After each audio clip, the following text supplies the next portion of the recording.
Okay, if I could have all the committee members to the table, that would be helpful. And we'll make a start. Thank you, everybody. Okay, so welcome everyone to today's Regulatory Processes Committee. And I will now open with the karakia, which you're welcome to join me in. Whakataka te hau ki te uru, whakataka te hau ki te tonga, kia mā kina kina ki uta, kia mā tara tara ki tai, e hi aki ana te atakura, he tio, he huka, he hauhu, ti hei, Māori ora. Now, apologies. So I do have an apology for early departure, I think, from Councillor Chung, is that right? And Councillor McNulty is joining us online. I move the motion that we accept that apology from Councillor Chung. Do I have a seconder for that? Thank you, Councillor Abdurrahman. We will go to the vote.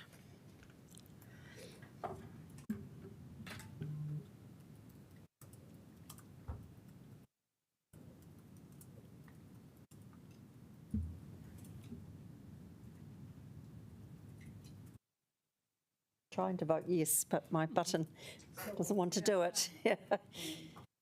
It may just have to wait. Yeah. There we go, hopefully. There we go.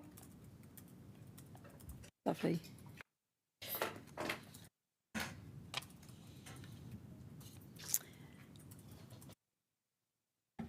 Ray, you are allowed to vote, I think, on this one. Oh.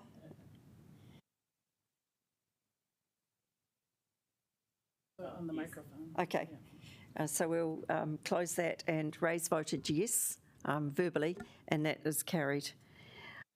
Conflict of interest declarations. I actually do have one in relation to the lease applied for by the Wellington Art Club because I have a connection with that club. So I'll ask someone else to move that paper, and I won't be voting on that aspect of the paper. Are there any other conflict of interest declarations? No, don't see any. We don't have to do anything further with that process.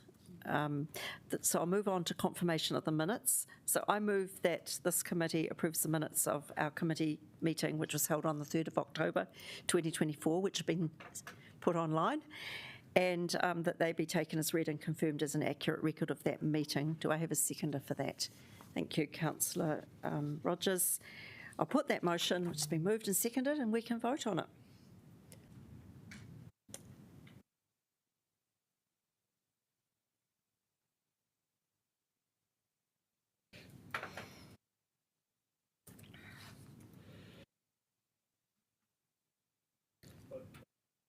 Okay.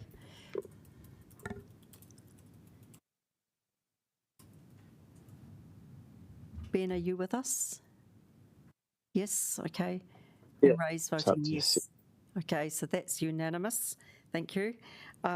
We will now move to items on the agenda, but there are no items not on the agenda. So that brings us now to public participation. So welcome everybody. Now with this, our normal practice is to just have 5 minutes each because we have got a lot of individuals who want to speak. I am going to make an exception for Richard Murcott from the Thorndon Residents Association because he is actually coming to speak on a completely different matter. So we won't be getting as much input on that matter as we will for the things which are on our agenda.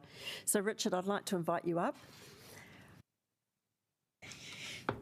And the time is up there, and that has to include questions, but we'd love to hear from you. Away you go. Residents Association. The association wishes to bring to your attention two significant failures of consultation. Both cases involve roading infrastructure. Next slide, please. Our community expects to be consulted. The legislation that frames that expectation is Part 6 of the Local Government Act, and it's in the interests of superior planning and decision-making and accountability. And the expectation is that the consultation method will clearly align with the principles outlined in that statute. But regardless of the law, we propose that there are sound reasons for Wellington City Council to consult. by default to derive the considerable benefits that arise for everyone if this occurs properly.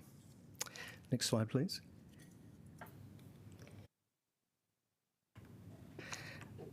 The association wishes to use we'll use two cases, and this one is one where things went awry when the corporation opted not to consult affected persons and parties. I call it case number one. The first that hundreds of residents knew about the disruption that was planned when they retrieved a notice and a map from their letterboxes.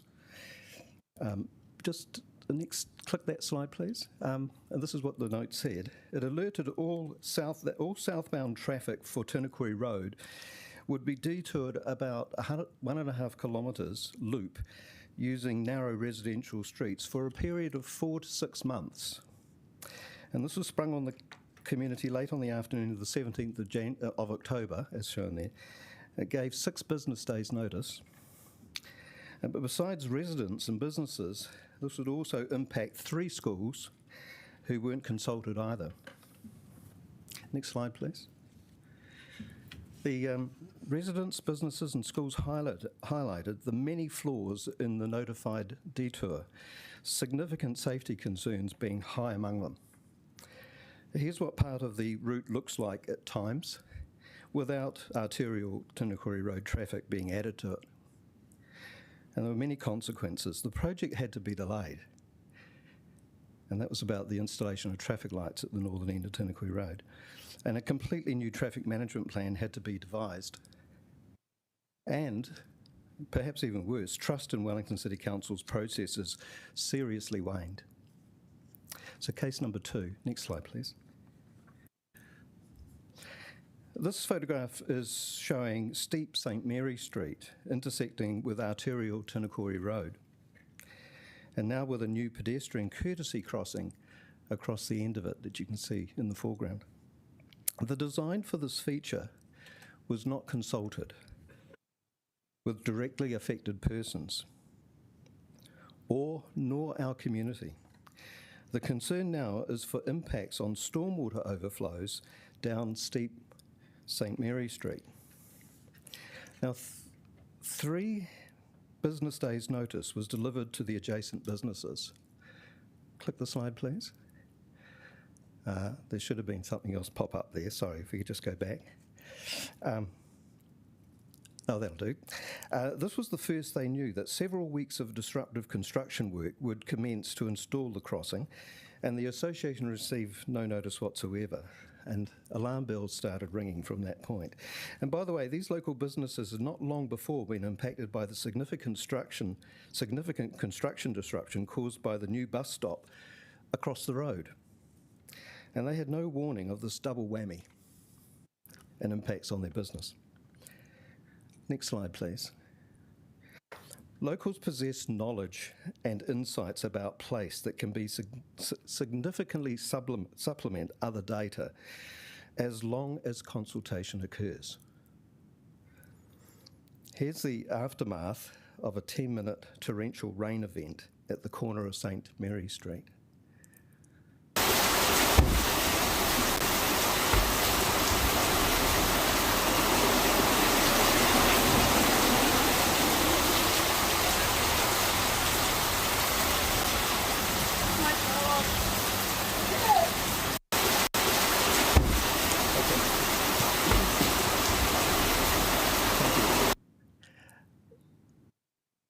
Residents have requested calculations that engineers should have used to assess the secondary water flows and the like, and so far officers have declined 2 written requests to supply their evidence. Next slide, please.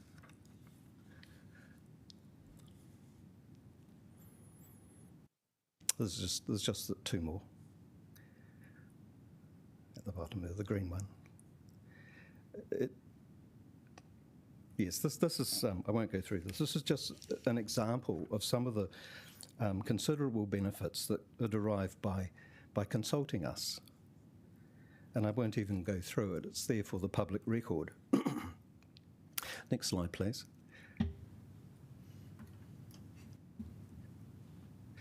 The association wonders whether we could seek some relief, please, from the committee. We ask that this committee notes the benefits that arise from consulting, from consulting communities, and particularly directed impacted persons and parties. With case number 1, we ask that the committee requests a report as to exactly why there was a failure to consult on the significant traffic management plan associated with the Tinukuri Road Thorndon Quay traffic lights installation project. On case number 2, we respectfully ask the committee to determine why no consultation occurred on the design of the significant, what officers called minor works, installed at the bottom of St Mary Street. That took nearly 3 weeks to do that work, including how and when the increased flood risk would be robustly mitigated.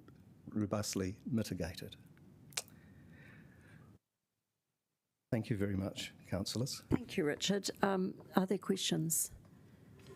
Yes, Councillor Calvert. For case 1, I understand that there is a revised traffic management plan now, and that work will commence next week. Are you aware of that, and have you been given the opportunity to have any feedback into that? I don't think any feedback was invited. It's taken away the risks that were inherent in the first proposal, and the work is going to commence next week on the 19th. So there may be some risks for some residents because I'm aware that some night work is proposed, and that will be disruptive for residents. Mm-hmm. Okay, but yeah, you where's the opportunity to feedback on that? Right, thank you. Okay, and Councillor Chung. Thanks very much for coming, Richard. Regarding St Mary Street, have you spoken to council officers about that, about what you consider the issues are there? Yes. The work had commenced and the plan was underway. It became obvious what were they going to do. A drawing was shared with an adjacent business, and the association was called to help. We called for a councillor to attend the site with us, and we also asked for an officer, and 2 officers turned up on a particular day to have a look at what was happening. An ad hoc addition was made to the works to put 2 100mm pipes under the pavement. We've subsequently investigated that, and the feeling amongst experts in our membership is that that solution's inadequate. And remember, that video just showed you the result of a 10-minute torrential downpour. You see, the problem is part of that crossing creates effectively a little dam, you might have noticed in the photograph, and the water will flow quite differently. When the next torrential rain event happens, we'll discover to what extent the property next door is impacted. And that's a serious risk. So we should know all about that before it was designed. Yes, you can have a quick follow-up. Yep. So what would you suggest, what would your experts suggest for that intersection? I think that's work to come. I mean, we're just concerned here about why wasn't, when the design was happening, why weren't we consulted? Why weren't we alerted? That was the time to fix this.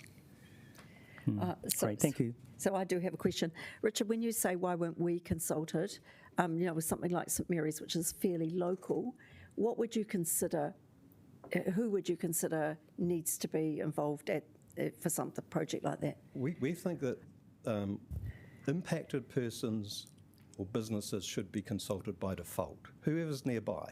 The corporation should know who the organisations are within a community, who else who might be consulted. In this instance, the Residents Association is very well represented, and it's easy to contact the Residents Association, and that's another way to discover quickly whether there might be an issue or not. just an example. But you could be, other institutions and so on should be on the hit list, if you like, for the corporation as well. Okay, I'm sorry, but we are out of time. But thank you very much for your feedback. And there is still a few questions, I think. So if you're still here at morning tea time, you may or may not be, or they can contact you Yes, of through course. the association, of course. Thank you very Alrighty, much. thank you very much, Richard. We'll move on to Lany, I think, is next on our list. Lany, are you in the room? Yes, welcome. Now, from this point on, we are having 5-minute slots. It does go by quite quickly, Kia ora. but we're looking forward to hearing from you. We were consulted in Beremport. Kia ora, can you hear me? Yes, we can. Yeah, I haven't been here before, so it's a bit new. So we were consulted, but I must say in a document that left a lot of lack of clarity in what we were sent. And I would like to comment generally as an elder using buses and walking quite a bit that a lot of the council's recent actions don't seem to take into account an ageing population and accessibility, particularly to buses, as opposed to efficiency. And in Beremport, where I live, that's particularly the case. We're suffering, we are experiencing a loss of bus stops. Now the damn buses come early, and one is likely to have to cross a busy street to get to a bus stop, and people are very tolerant about us elders trying to hold up traffic and crossroads. Anyway, good. So I would like to generally comment in that way about, accessibility being an issue for many of us as we age. And I also wanted to comment on bus shelters, which I know is a particular council responsibility. I know that from the last round of changes to bus routes that you didn't necessarily have anything to do with the bus route changes, but you did have to do with the shelters. And I'm stuck with 2 concrete ones at my nearest bus stops where you cannot go inside the shelter, and one in Luxford Street. I was going to draw you a map, but you haven't got a whiteboard, so I'm stuck with a local member who might know where I'm talking about. But anyway, we can't take advantage of any shelter that is there and see the bus coming and be seen by the bus driver. So I have had occasion when I've needed to sit, but the bus has just gone past. So it's a really urgent issue for a lot of us to have a shelter where we can be seen. And the one remaining bus stop in my local Luxford Street area is a concrete bunker, and it's also, quite away from the actual bus stop. And so you can't actually be in the bus stop, see the bus coming, and actually then come out of it and walk to the actual bus stop in time, especially now the bus stop at the other end of Luxford's been removed. Anyway, so I've made my submission, and I must say, one that seems to have been taken up or aligned with what you were doing is moving the next bus stops in Rintoul Street to closer to the major retirement village, Wakefield Hospital and Swiss. So I would like to use a minute to point out that as an elder who does use the hospital services, I am very disadvantaged coming out of the Wellington Hospital and along with other people who have maybe had treatment in the hospital and are not feeling the best. You not only have to come out past cars and then go down steps, but you're then faced to go south with bus stops to the right and to the left of you. And then if you actually want to shelter, okay, there's lots of shelters, but then when the bus comes into view, you have to come out and cross a dangerous cycleway to queue to get on a bus. And personally, I can access, well, I could get help getting home from buses to the left and to the right. So I have to go first one way to see if this bus is coming. It does have an electronic board, or the other way to see if that's got a bus coming. But and then if it's pissing down, and that's a north-south wind tunnel by the hospital, you then have to cross the cycleway to get on a bus. And that, I mean, I just wish that cycleway could be rerouted, because I did used to cycle, and when you're on a bike, you've got your head down into a southerly. You can't be expected to necessarily see that behind you is coming a bus, that people will want to come out of the shelter onto your lane to So, wait. Lany, I probably need to ask you to make just the last couple of points. Okay, that's really the main thing. I just want to ask you all to think about bus stops. And Thank you. I think I've got 1 second for questions, if there's any. I think we probably have run out of time because Yep. we do need to keep to time. But thank you. Your information and Okay. your personal experience is actually very valuable to help us understand some of the challenges. So, really do thank you for that. Caitlin, do we have Caitlin online or somewhere? No? Okay. We'll move to Julian if he's here. Julian is speaking on item 2.4. Not here either. Oh, John Cleveland. Do we have John? Goodness. I can see Alex is there. Alex, would you like to come and speak to us on behalf of Cycle Wellington on item 2.4, which is our collection of traffic resolutions? Yes, kia ora koutou, Alex Dyer on behalf of Cycle Wellington. I'm just really here to lend my support to TR 142, the parking changes on Kent, Cambridge and just Kent and Marshbank Street, if that's how you pronounce it properly. I know there's confusion there. So yeah, we're really grateful for the upcoming changes here. We're aware that there's a need to properly accommodate people on bikes that are going to be queuing to get left into Courtney Place or out of Courtney Place into the cycleway along Cambridge Terrace. And so there needs to be adequate room there to make sure that there's as little confusion and conflict, especially with pedestrians at that intersection. So yeah, just really here to support those changes and encourage you to get on with it. Time's pressing, you know, the storm clouds are growing, and so getting some spades in the ground is really needed at this time. So yeah, please continue. Love your work and get on with it. Any questions? I don't see any, but I will say that we have actually made the decision not to vote on that today, because we have got the discussion on the bigger project coming up, and we have a little bit of time. So we've actually deferred that item, Okay. but it's good to hear from you. Yep. If you have anything else you'd like to give us feedback on, please feel free to do so. I just take the opportunity to say how amazing all of the cycleways that are coming online are for people that I've been seeing. There's a real growth in the number of families that I see out on bikes, mums and kids cycling, and it fills my heart. So I'll be, in my neighbourhood, and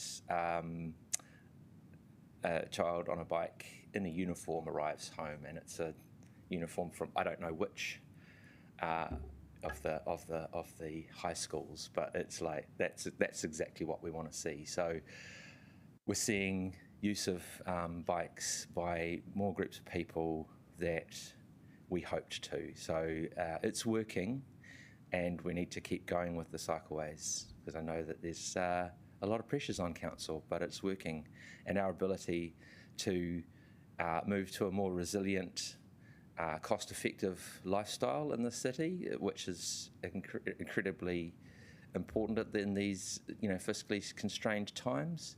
Cycling, you can't do better than enabling people on bikes to get around for their daily needs. Yeah. So it's very important that we invest in that.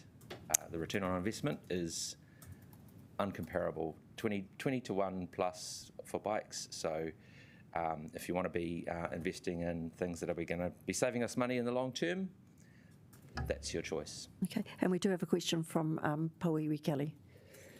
Thank you, Alex, for coming in. I thought I'd take this opportunity to ask you, since you seem to be well versed in the cycleways. I'm one of these people that have actually changed my view on cycleways, so I can really see the merit in it. But I'm in a bit of a dilemma because I also have a number of people who have approached me with regard to the cycle lane on Kent Terrace, but in particular that the two openings that used to be allowed for if you were coming up Kent Terrace, you could turn into Cambridge Terrace, which would avoid you going right around the basin. And both of those have now been opened.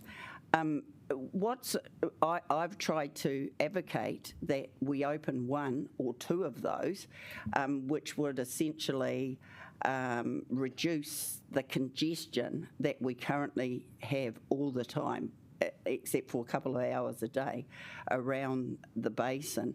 But what I'm hearing from officers is that it's a safety issue for cyclists. And what I'm hearing from the people who, particularly the businesses along Kent Terrace and Cambridge Terrace, who want easier So Liz, you might need to get to the question because we're going to run out of time. Okay.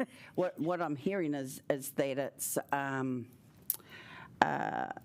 can you give me your answer? Well, I'm not entirely clear what the question is. Oh, so the question... How do you think it would impact? Is it a safety? Do you think it's a safety issue? It's been brought to my attention that there's been some use of that one of the turning bays recently. I know it's been partially reopened to allow for fire and emergency vehicles to pass through, but the design of it with that change is encouraging general traffic to pass through, and there's no indication that people on bikes should expect that. So it's in the current form, it's really dangerous. I wouldn't like to see them reopened to general traffic in the long term, and I think that if there's any extra chance for vehicles to make U-turns along that very long road, I think you should use one of the lit intersections to do that, timed lighted intersections. That Traffic lights. Traffic lights. Rather than the giveaway rule to have lights. Okay, so use one of the intersections you've already got. I think we've run out of time, but thank you very much, Alex, Thanks, for your team. presentation and Cheers. for answering those questions. So I think, Lane, is someone turned up online? Caitlin, welcome. And, Kia ora team, how you going? yeah, you have 5 minutes. Mine will be very quick. I was just, I'd submitted on the changes to the Johnsonville parking around the library.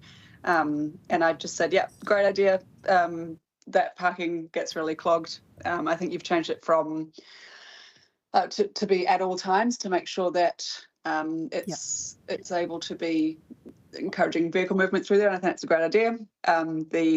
That car park gets quite clogged, so anything that improves circulation is great. Thanks, team. Appreciate it. Oh, well, that's very concise. Are there any questions? Yes, Councillor Randall. Not directly related. Well, partly directly related. The staff car parks are at all times, but I was just wondering whether you think that having all five staff car parks being not available for parking at all times is appropriate. Where are the staff car parks? Are they in They're on the the right-hand side under the pool when you drive in from Frankmore Avenue? The parks on the right are authorised vehicles only for staff, and they're proposing having them at all times. And I was wondering whether it might be useful to have a couple of them just during working hours, and then they could be used by the public going late to the pool and that sort of stuff. Yeah, good idea. I don't really have too much of an opinion on it because I tend to use the side off the tennis court side. but like I said, it does get, all that parking gets cramped because it's a great facility. So yeah, sort of anything that enables people to use parks when they're not, sort of to utilise them more. I think that's, yeah, Okay, thank no you. issues with that suggestion, Tony. Thank you. Thank you. I don't see any other questions, so thank you very much, Caitlin. It's really appreciated that Tim. you've taken the time, Have a great especially to great tell us meeting. something positive. That's always Yeah, always good. I thought of, Good news I is wasn't good. intending to tick the please let me speak, Yeah. but when you guys invited me, I was like, oh, you know, I'll come in and not complain about something for a change. I'm sure that's that's novel for you guys. So All right, good thank job, you. appreciate it. Have a great day. All righty. So we had. I think we've gone up to date with everybody, actually, except for Julian. Is Julian here now? Or John? John Cleveland? Okay, we'll wait. You're very welcome to come a bit later. We'll pop them in. Colleen, welcome.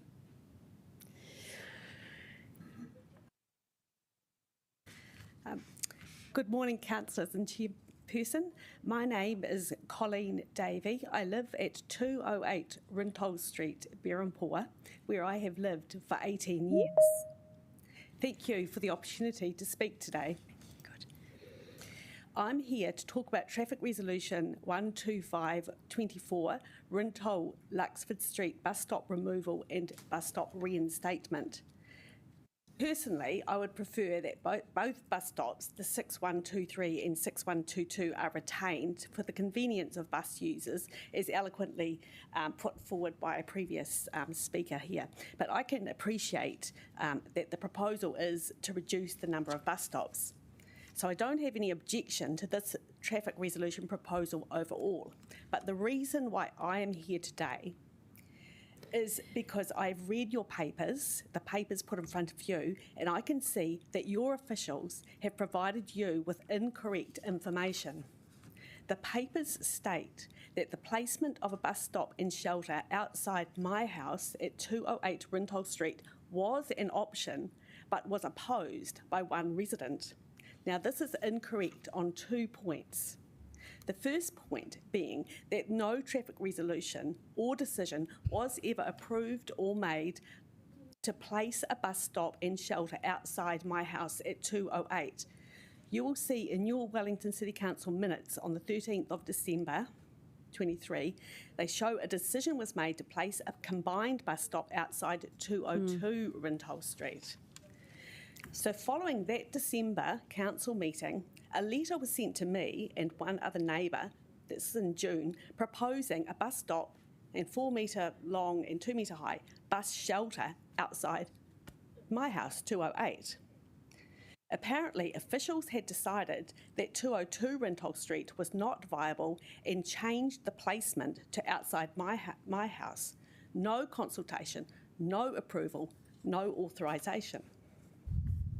The second point of correction in your documents is that the documents refer to there being only one objector to placing a bus stop and shelter outside 208 Rintole Street. I can only assume that is referring to me. So the other neighbour and myself who received this letter in June about the placement of the bus stop outside 208 Rintole Street discussed this with other neighbours, all of whom had never heard of this, were shocked, and all of whom opposed, and most of those 10 neighbours we spoke to wrote letters of opposition to Greater Wellington, who wrote that letter, went to their MPs, complained to Wellington City Council, and some went directly to council members. Wellington City Council officials who prepared these documents are well aware that there was wide opposition against the residents of this in this part of Rintole Street to that proposal. Anyway, eventually Greater Wellington advised me that they had decided not to proceed because the proposal had not been properly consulted on and not authorised, and they referred the matter back to Wellington City Council. I have had protracted interactions with Wellington City Council over this matter. That is why it is important to me that elected councillors have the facts and have correct information when making considerations about this traffic resolution 12524, should there be any further discussions. And I would like to have these points of corrections noted for the record. So the 2 points are that it was never a valid option, and saying in your papers it was an option, and there was widespread opposition, not just one person. Thank you for your time. I really appreciate it. So thank you. That's been really useful. I think, yes, that consultation was conducted by Greater Wellington, and maybe there's a little bit of a breakdown in feedback from them, but yeah, we're certainly taking what you're telling us on board. Can I just check that you did say you were reasonably okay with the TRs as they stand today? Personally, I would prefer it not to have a bus stop removed because of what you've heard. It is busy. What the proposal is 2 bus stops being combined at the corner of Luxford and Rintole. It'd be nice to have a lovely bus shelter, nice new one, not that concrete one, and put somewhere out of the way, and there is a nice sort of big concrete wall that could go there, just sort of right nearby. But your documents will show this. Because of the two bus stops being combined, it's going to be about 2,000 people a month using that. So it would be nice, ideal world, to retain that other one, 7122. Although there are a lot in a short space of time, but we can take on board that feedback about the actual shelter, because you're the second person who's mentioned that, I believe. Yes. That's the concrete one you're talking about that isn't particularly... well, it's not up to date, and it's not flash. Right, and there is room and not big enough. Further just up, that a nice, out of the way of housing. If I could have an ideal world, it would be that when Wellington City Council and Greater Wellington, ideally that they work together, and not this sort of Wellington City Council tells Greater Wellington, oh, we know there's no consultation, but you go ahead and do it anyway, and all of this, what I have found out. I think it might be the other way around. Greater Wellington told... yes, Wellington I think City so. Council told Greater Wellington, go ahead, and Greater Wellington goes that when in placing bus shelters, really there needs to be a policy around who will be affected. And in my case, I've got a little single villa, and I would be dwarfed by these double-decker buses. And there's no need. There's plenty of other places to place bus shelters. And so really it would be good to see a policy that says these things are taken into consideration. Users, cycle lanes, pedestrians, people who live in the houses. But apparently it was just like, oh, well, we should stick it there. I'm sorry if we're going to have to end it there, but thank you. Thank you very much. Right, so I think we have John who's turned up. John online. Welcome, John. Yes, thank you. So I'd like to speak on the traffic resolution 13724, the Oriental Parade one. So the background to this is there were 3 parks on the south side, so away from the harbour side, for 3 residential parks outside 108 Oriental Parade. During construction or rebuilding of 108 Oriental Parade, there were some temporary parks put on the harbour side for residents, and I was okay with that being a temporary solution. But what's happening now is that construction work is complete.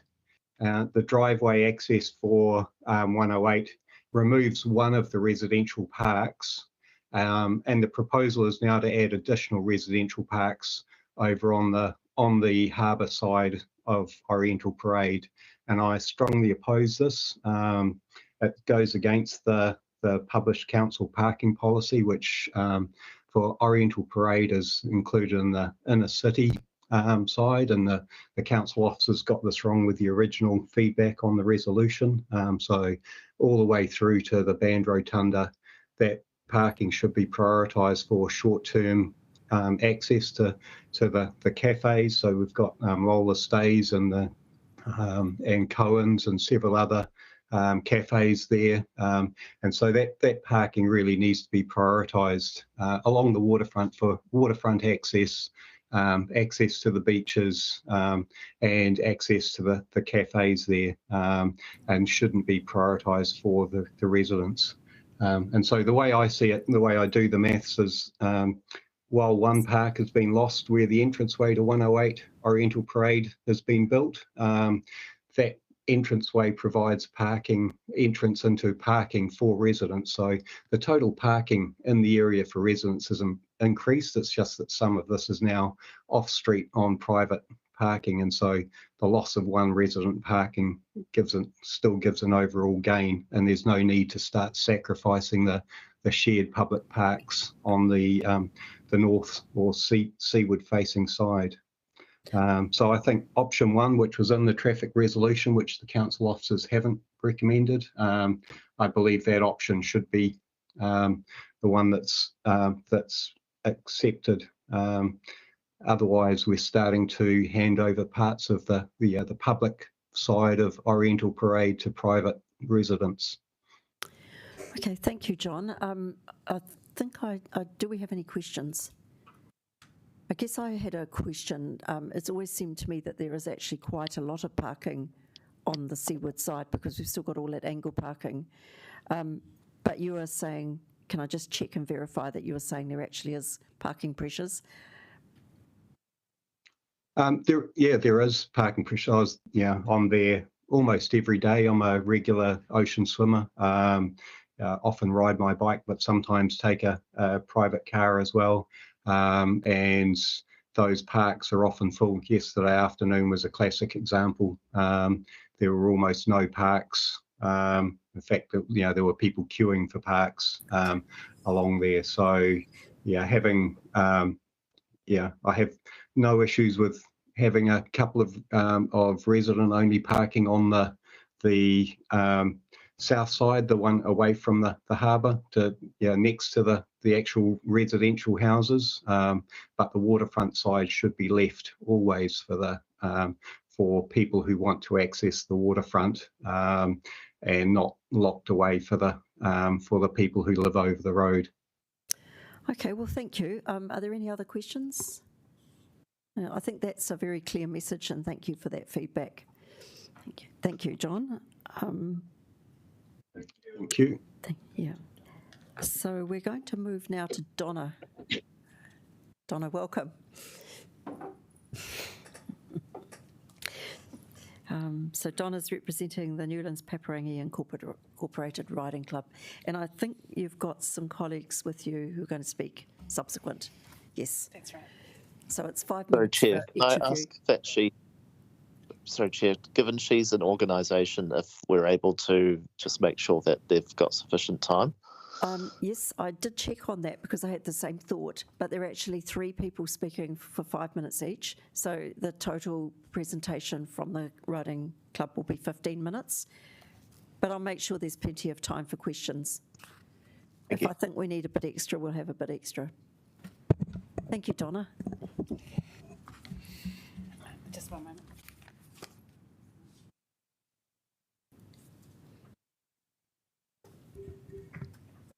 Greetings, everybody. I'm Donna, and I am a club member of the riding club that is based at the Glenside Reserve, and I'm very fortunate to be part of this established club. I have 2 children who also ride there, and we gain great pleasure from being part of this club. Our club is not here to make money, but we bring utility in other ways, and that is in horsepower. So the power and impact of horses are significant, so much so it has momentum and follow through. So what I'm trying to say here is that we are an established club and we are moving forward. To get a club established is a lot of work. Our club has been around since 1984, so we're well established and we've got lots of history. We own our own assets and we have money in the bank. We are not asking the council for any money, and we have never asked the council for any money. We would like you please consider a lease renewal for our club, and we would like for the horses to continue to evolve at the Glenside Reserve. So, to share my voice and have our views represented, I know from talking within my community to leaseholders at the reserve that we have an appreciation of our club and what we do, what we bring in rural charm to intensified areas such as Glenside and Granada Village, and we give a rural amenity which is valued by the council. So I hear that feedback anecdotally, but I have, as you'll see in the report presented, I have got support from members who the council have leases with, such as the tenants on site at the reserve, Challenge 2000, and council contractors have also confirmed that they have no issue with us. So we do find that there is a strong view in opposition, and that is represented by the Glenside Progressive Association, for which I too, as a resident, am by default a member. So I just want to stand here and say that the representation by the association is not one that is coming from the community. It is one of an individual and a personal being represented as a president of an association. So I just ask you to challenge that thought that it is community views. So through the consultation with Wellington City Council and what they asked of us, it has become very obvious that we're a bit set in our ways and old fashioned. So it is up to us to step up and professionalise ourselves so that the council can see that we are doing the best we can, representing Wellington as well as we can. So I've put forward some branding exercises we did in an endeavour to professionalise. We've got offers of support from our community to assist with our governance and see us be the club that the council is very proud to have as a leaseholder. So I petition you today to allow us to stay and continue grazing horses at the Glenside Reserve. Thank you. We do have time for some questions. Yes. How many members do you have? So we have 32 members. That is riding members. So we have a lot of supporters outside of that. And if you weren't able to continue, have you got a view, A, on having reduced space, and B, if that's not available, on where you could be located elsewhere? Well, with the land pressures at the moment, we're not aware of somewhere that would be suitable for us, and the fact that we are where we are is suitable. My daughter can get her own way to the horses. She can walk, ride a bus after school, or her bicycle. So for the people who use it, the location is ideal. And what about reduced space? Can you operate on a reduced space? So we've already had that. So in the paperwork that the officer supplied, the grazing lease area was wrong. It doesn't reflect what we've already lost, that has already been taken by for the walking track, that is being restored by the Glenside Progressive. So I say that the Glenside Progressive Association and the volunteers that support that important work that they're doing in the community are, they have a project. Allow the time for that project before moving into the reserve, for which they would like to control and push us out. So I just put up a little vision there. Sorry, that's the second page of it. Could you bring it to the first? So that's just to give you a little mood board. Horses are a part of this area. They have been for a very long time, and we think that without horses, then the historical significance is lost. So, Kate, Donna, I've got to ask you, because we've got a sort of an envelope of time here. There's a question, but I probably need to make the other speakers a little bit shorter. Well, how do you want to manage it? They might speak shortly, so we're all okay. Well, let's go to the other speakers. I'm sure the question will still be relevant. So, thank you for your submission. So I invite Thomas. Thomas, you also have 5 minutes, and just be aware there probably will be some questions. So, kia ora. As you know, my name is Thomas Hātepe. I'm the president of this club we're just discussing about. And what Donna has said is, if we lose our lease, how can the council help us? Is there any help from them if we lose our lease? Okay.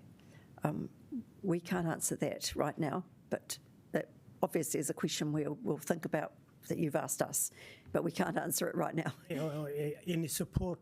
Is there any support that can come forward to helping us? Okay, so look, there are questions, and that might be the best way to go forward. So I've got Councillor Rogers, you had a question. Oh, it's not. Okay, Councillor Kelly does. Thank you, Madam Chair.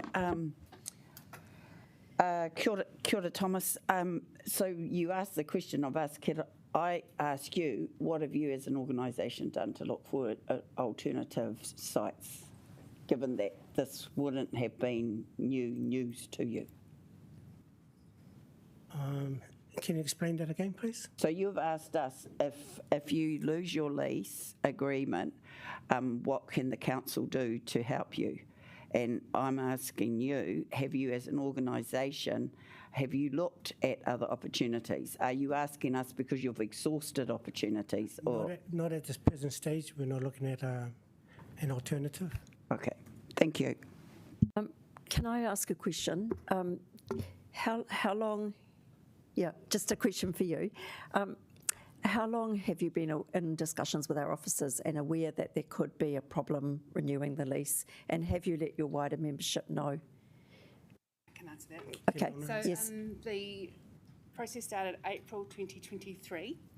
April 2023 was when we first were approached by the council for the lease renewal, and we worked with the council, providing them a lot of information. We were short information. We provided more information to the council, and I was very surprised when I heard from the council officer that we hadn't done enough. Particularly when we were told by the council officer we had to develop a plan, we didn't have to implement it, which is quite misleading, because then we were held up for not doing more.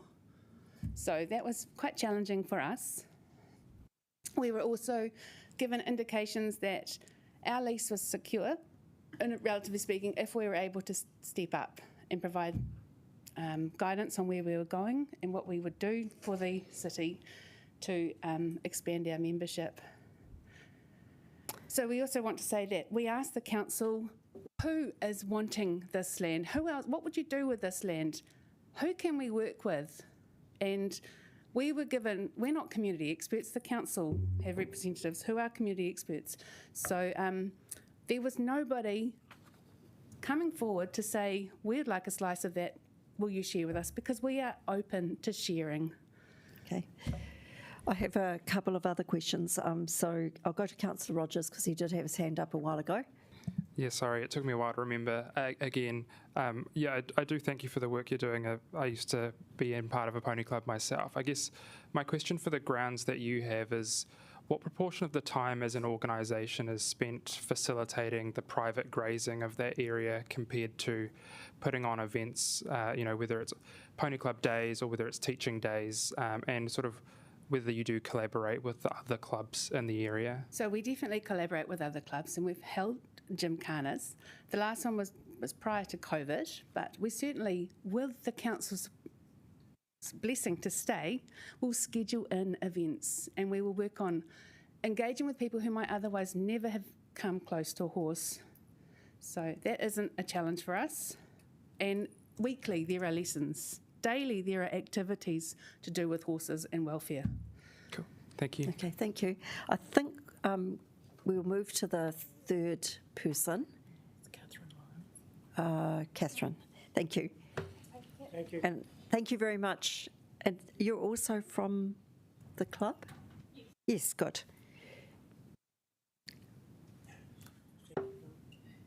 Hey, my name's Catherine Lawrence.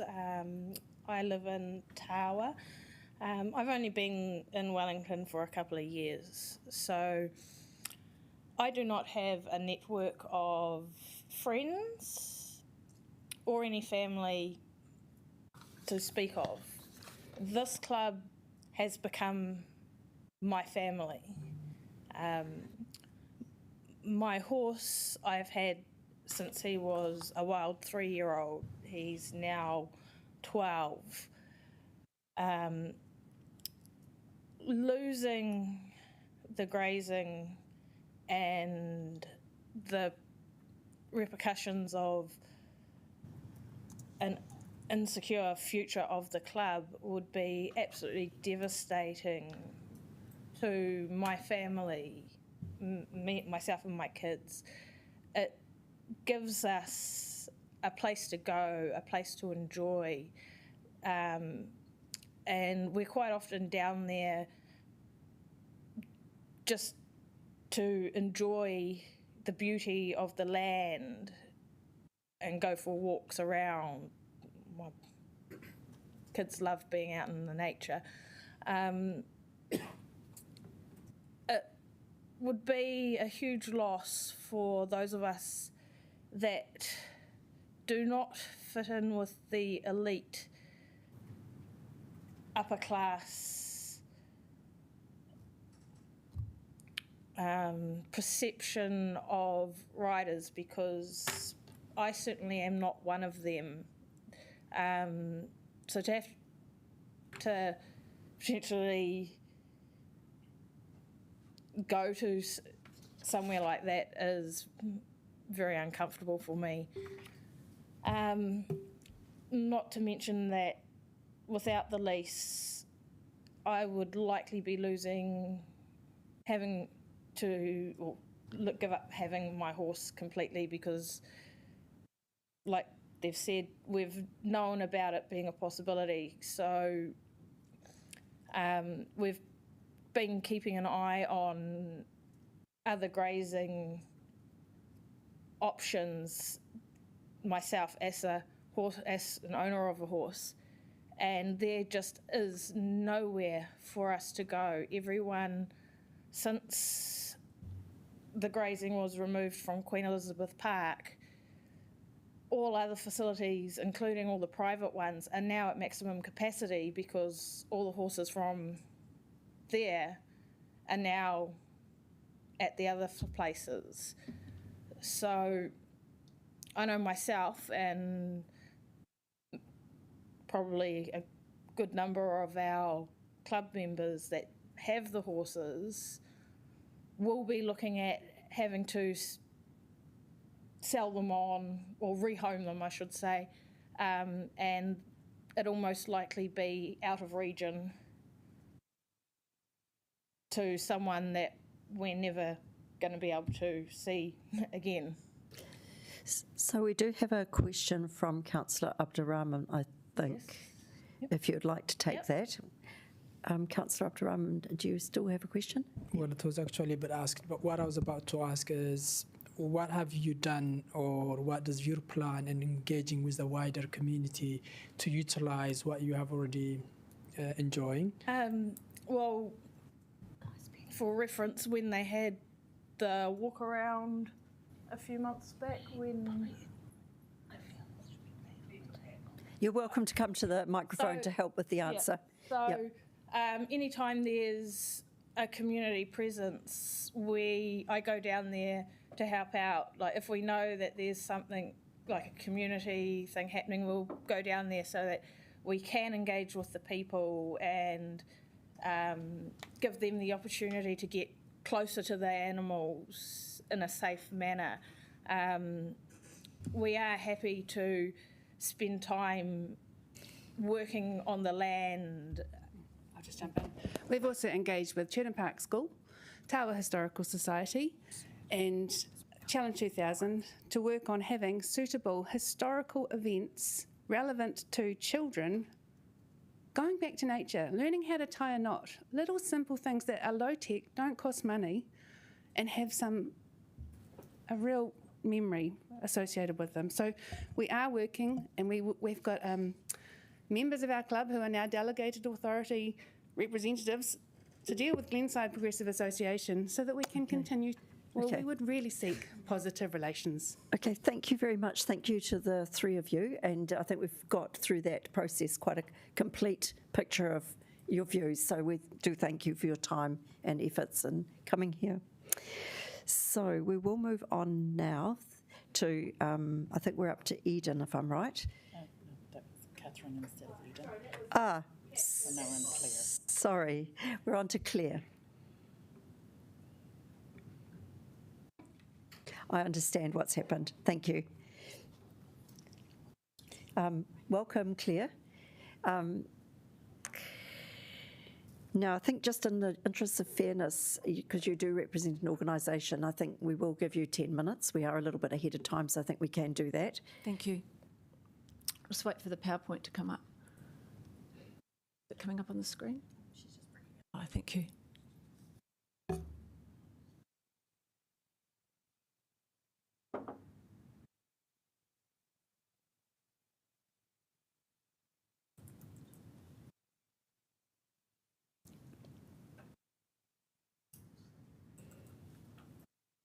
Just waiting for the PowerPoint to come up. I think they're working on it. Oh, thank you. And your time doesn't start till you actually get to begin, so. And I did forget to say, but I think we will have morning tea. We've got yourself, Claire, and another speaker, and I think we'll have morning tea after that.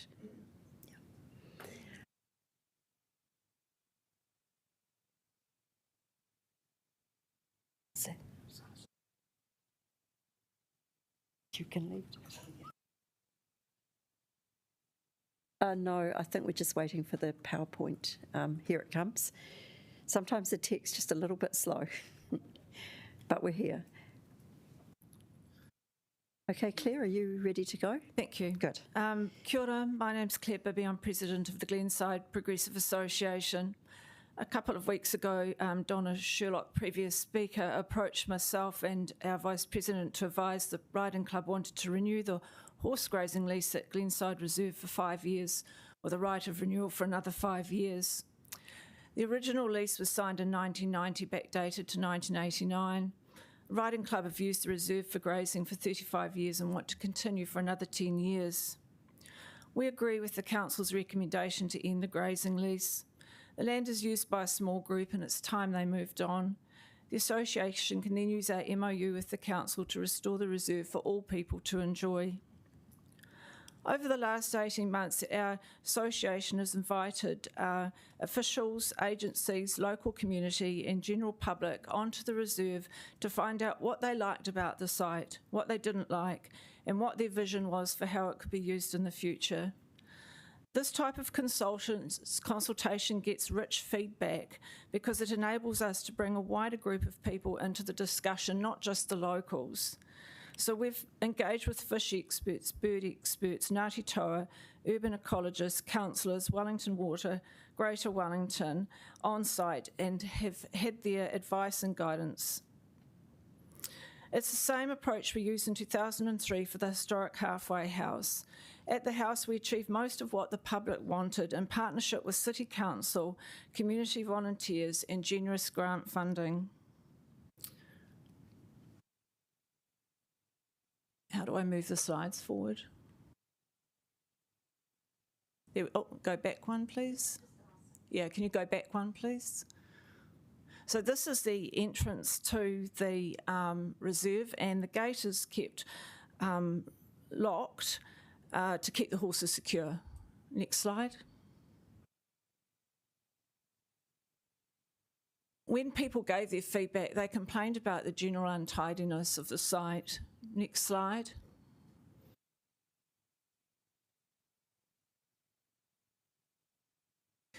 In the corner of the fence is a stile that the public used to get access onto the reserve. Next slide.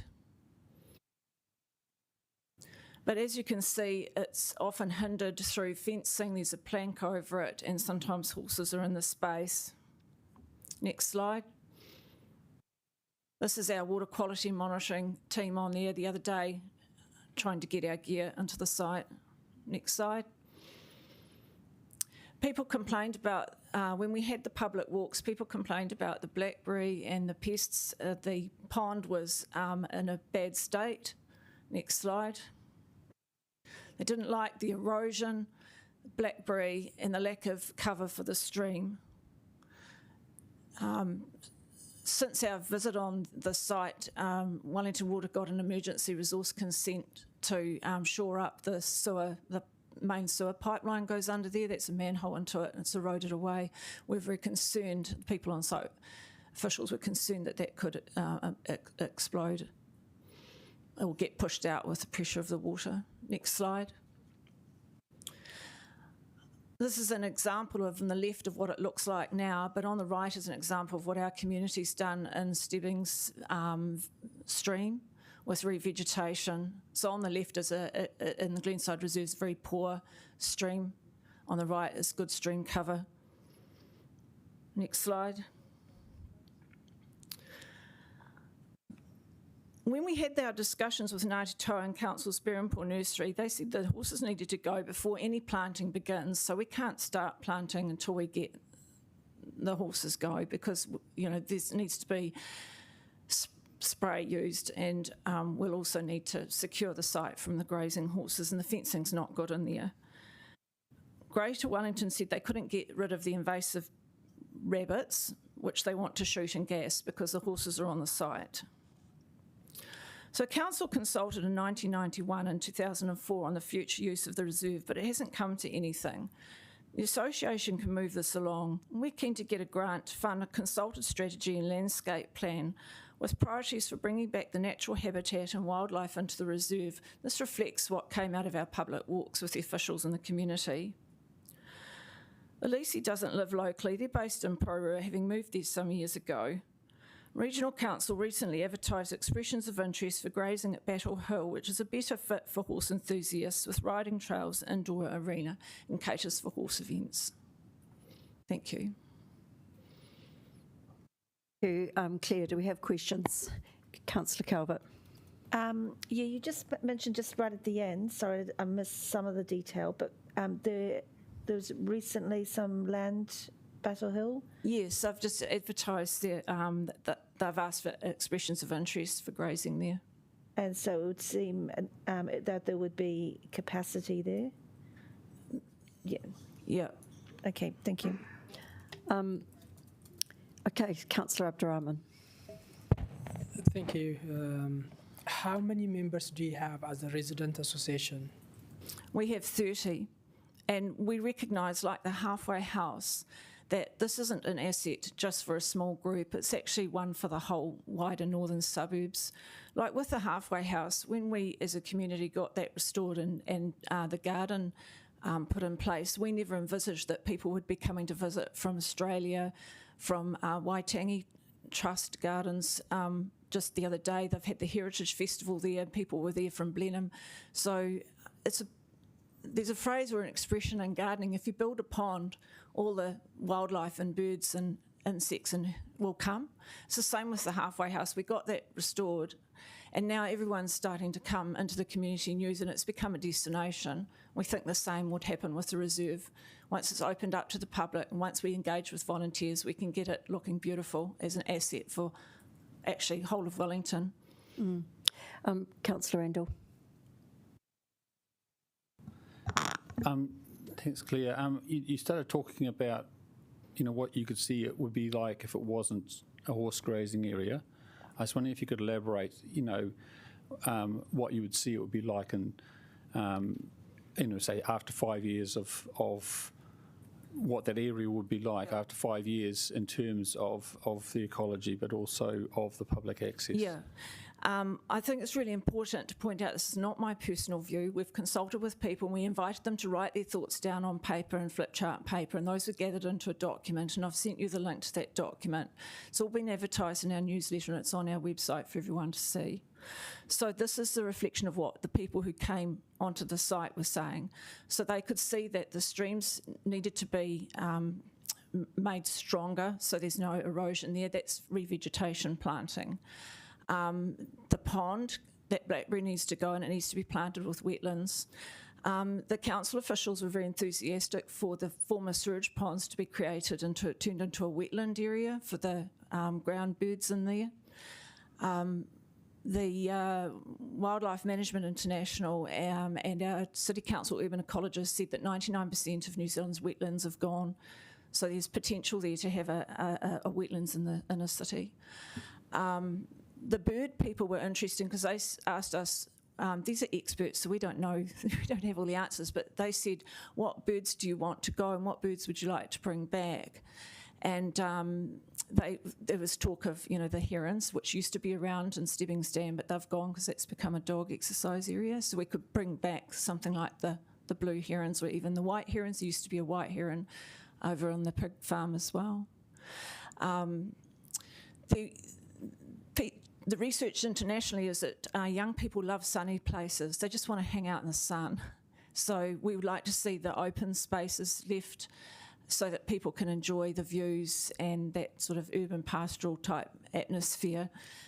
The consultation would probably bring out people with expertise in pastoral management, so you can have a natural pasture management rather than using a mower, which could disturb any nests or any natural wildlife that's in there. Thank you. Claire, I'd just like to ask you a question. It'd have to be a quick one. The point was made that the other horses part of the history, horses part of the history of this place, and is there any way maybe a lower number of fewer horses could perhaps be accommodated, or do you see it just being really incompatible? First part of your question, yes, horses have been associated with that site since the earliest days, since the 1840s. Second part of the question, horses are known as the worst animal for pasture management because of the weed species they bring in. That's documented, it's online, you can find it on the internet. So I don't see that horses grazing there is the option. In the future, if tracks are restored, potentially, and this would come out through consultation, perhaps there could be events in which horses are brought in to pull carriages or something like that. But that would depend on what the consultation brings out, but I don't see it as a grazing option. Thank you for sharing all those views and all that information, Claire. We've really appreciated it. Thank you. Thank you. So we have our last submitter for the day, and that's Demetrius. Welcome. And we've actually only got you down for 5 minutes, but if you need a bit more, we can probably be a bit... I'm hoping I can get through in 5 minutes. So, morena, kia ora, kalimera, yasas, good morning even. I'm Demetrius Christoforou, President of the Greek Orthodox Community of Wellington. The panigiri has been going for over 40 years, except for a couple of years around the COVID era. It has become a Wellington icon, showcasing everything Greek. Food, music, dancing, even our church. It is enjoyed by people of all ethnicities, and I recommend to you to go to a YouTube channel run by a Samoan gentleman. It goes under the title of Kos I Can, showcasing the last two panigeria, and you can see there how crowded it gets. Because of its popularity, the sheer number of attendees is difficult to control, and people spill out onto the street, creating a dangerous situation, as has been noted in some social media sites. It therefore makes sense to request street closure just for the 6 hours. It actually runs for 5 hours, but we'll give ourselves an extra hour for setting up. Please note that we're only asking for closure up to, total closure that is, up to the Rutherford and Bond Service Centre. It's about 25 metres, and from there, half closure, in other words, just the southbound lane, up to the end of our building at 5 Hānya Street, so that the street church can still access their car park. We've already spoken to Rutherford and Bond, and they're happy with such a setup.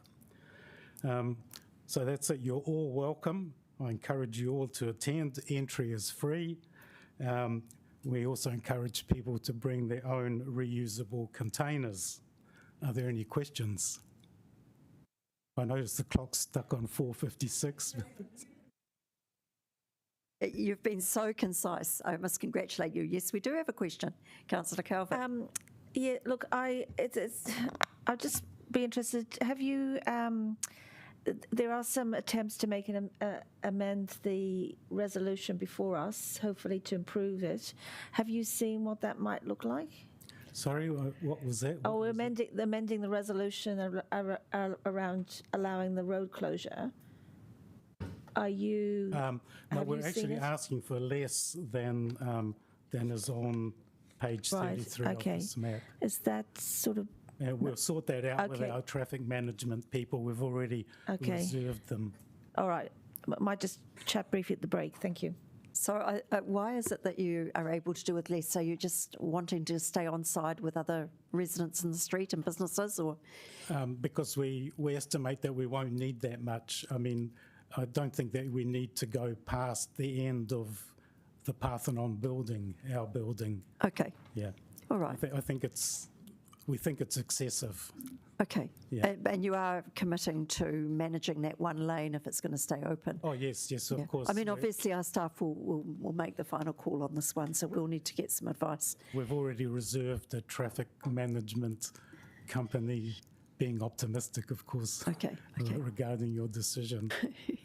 Well, thank you. Unless there are other questions, I think we've heard what you've got to say. We're looking forward, I'm looking forward to it. I love Greek food. And thank you very much for coming. Okay. Yeah. And I'm sure that invitation extends to everyone who's here, so it does. Book the date. Indeed. Lovely. Yes, I'd just like to mention a special thank you to Maria for coming and viewing the site and engaging with us. And by the way, if you want to learn Greek, we also run a Greek school. Thank you. All right, so I think that brings us to morning tea. Thanks to everybody who's contributed. You're very welcome to stay for a cup of tea. And we will resume again at 11 on the dot.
And we'll get restarted.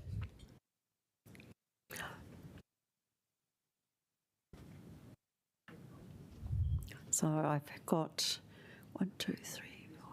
Well, we can start because we've got a quorum. So we will get started again.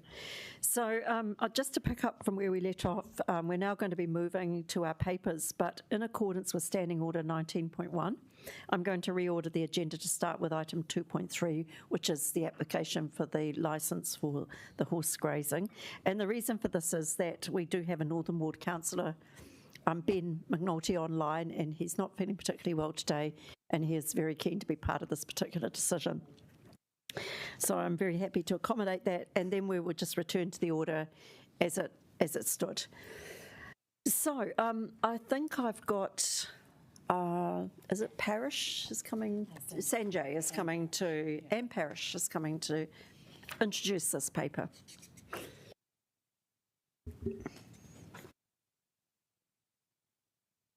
Welcome. Kia ora koutou. Firstly, I'd like to thank Donna, Thomas, Eden and Claire for coming in to present to Council today and express their views on the paper.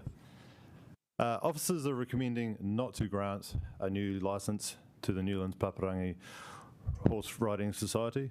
This recommendation is based on our community leasing policy and our assessment of it. Should committee agree with officers' recommendation, we'll work with the society on a transition plan for vacating the premises. This is a rare occasion where we do not recommend renewing a licence, being the second time in recent years. Parish, who manages our leases in the northern areas, has been working with the club over the past 18 months, as you've heard earlier today, and we're both here happy to answer any questions that you may have. Thank you, and I think we probably do have a few, so Councillor Abdurrahman.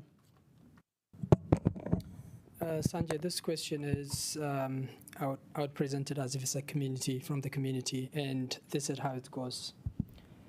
Why are you taking away something that has been there for many, many years and still being used at least by 34 people in support of has got also the support of the community?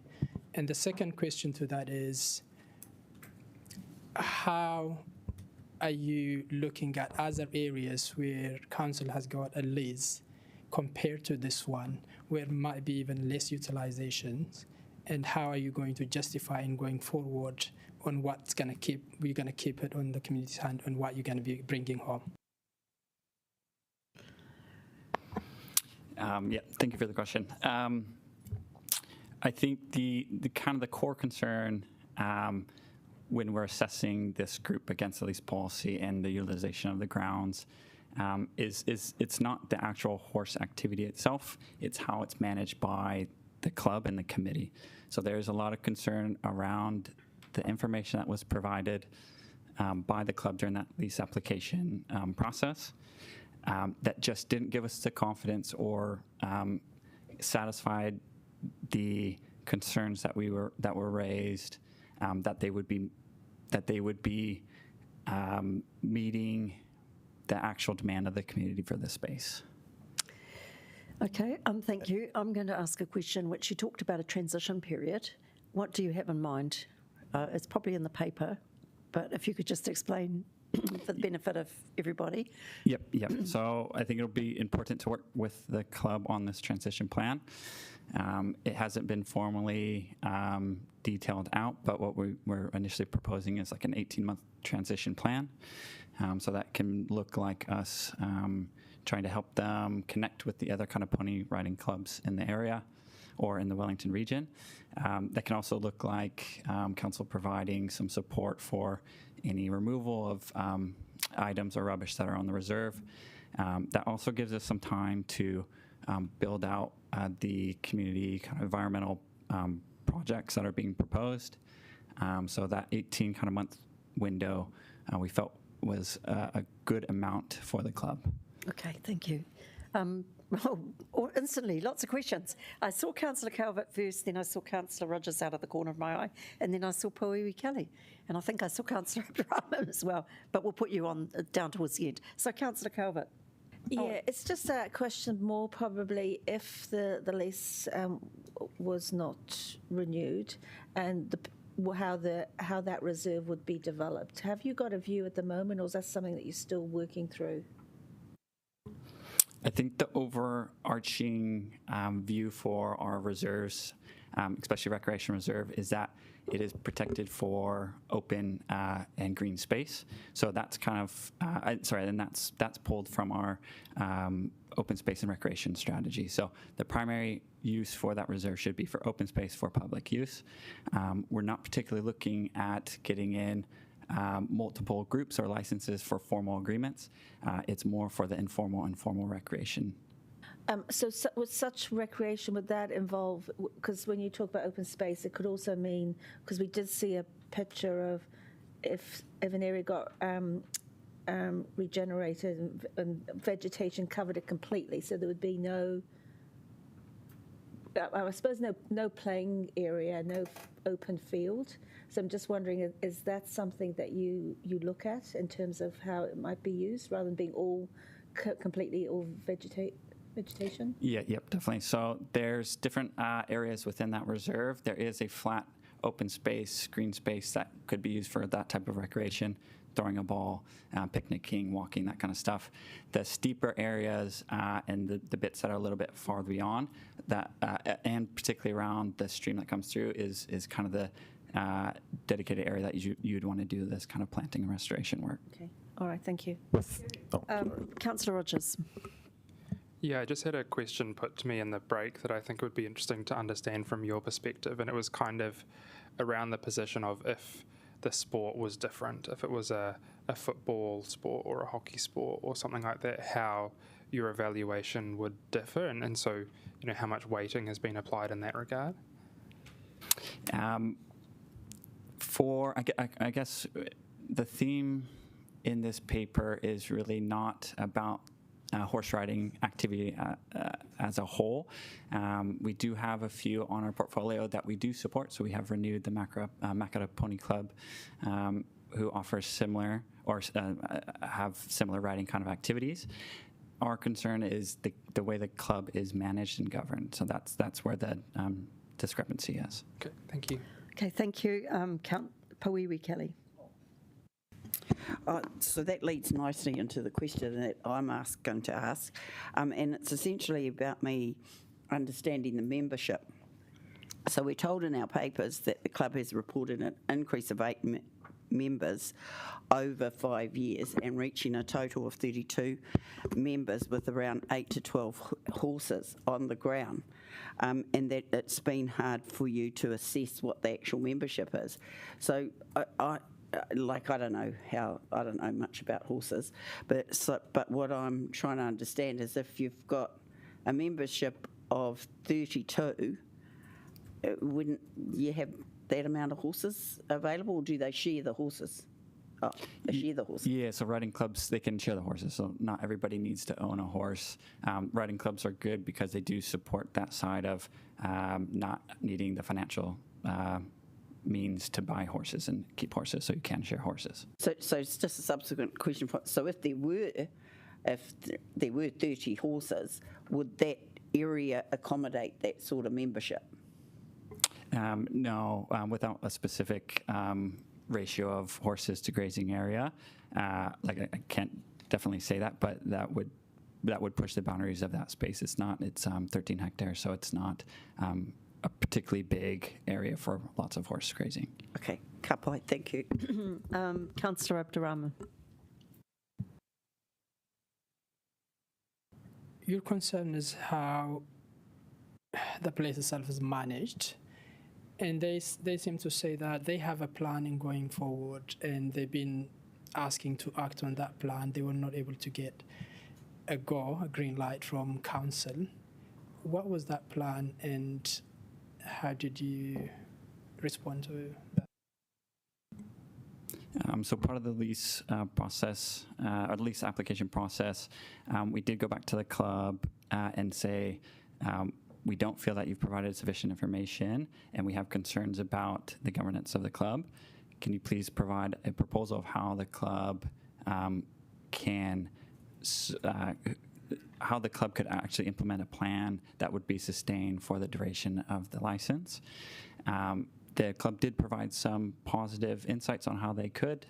They said that they engaged with Glenside Progressive Association and a local kindergarten. The things that we felt that proposal didn't address for that duration of the agreement is the public access and use of the reserve. For us, we're not looking for the group to pair with another kind of recreation activity to give them an agreement or a license in that space. And that was a bit of a theme that was coming through in that proposal. What we wanted to see was how they're going to open this up for other informal and formal recreation use by the public.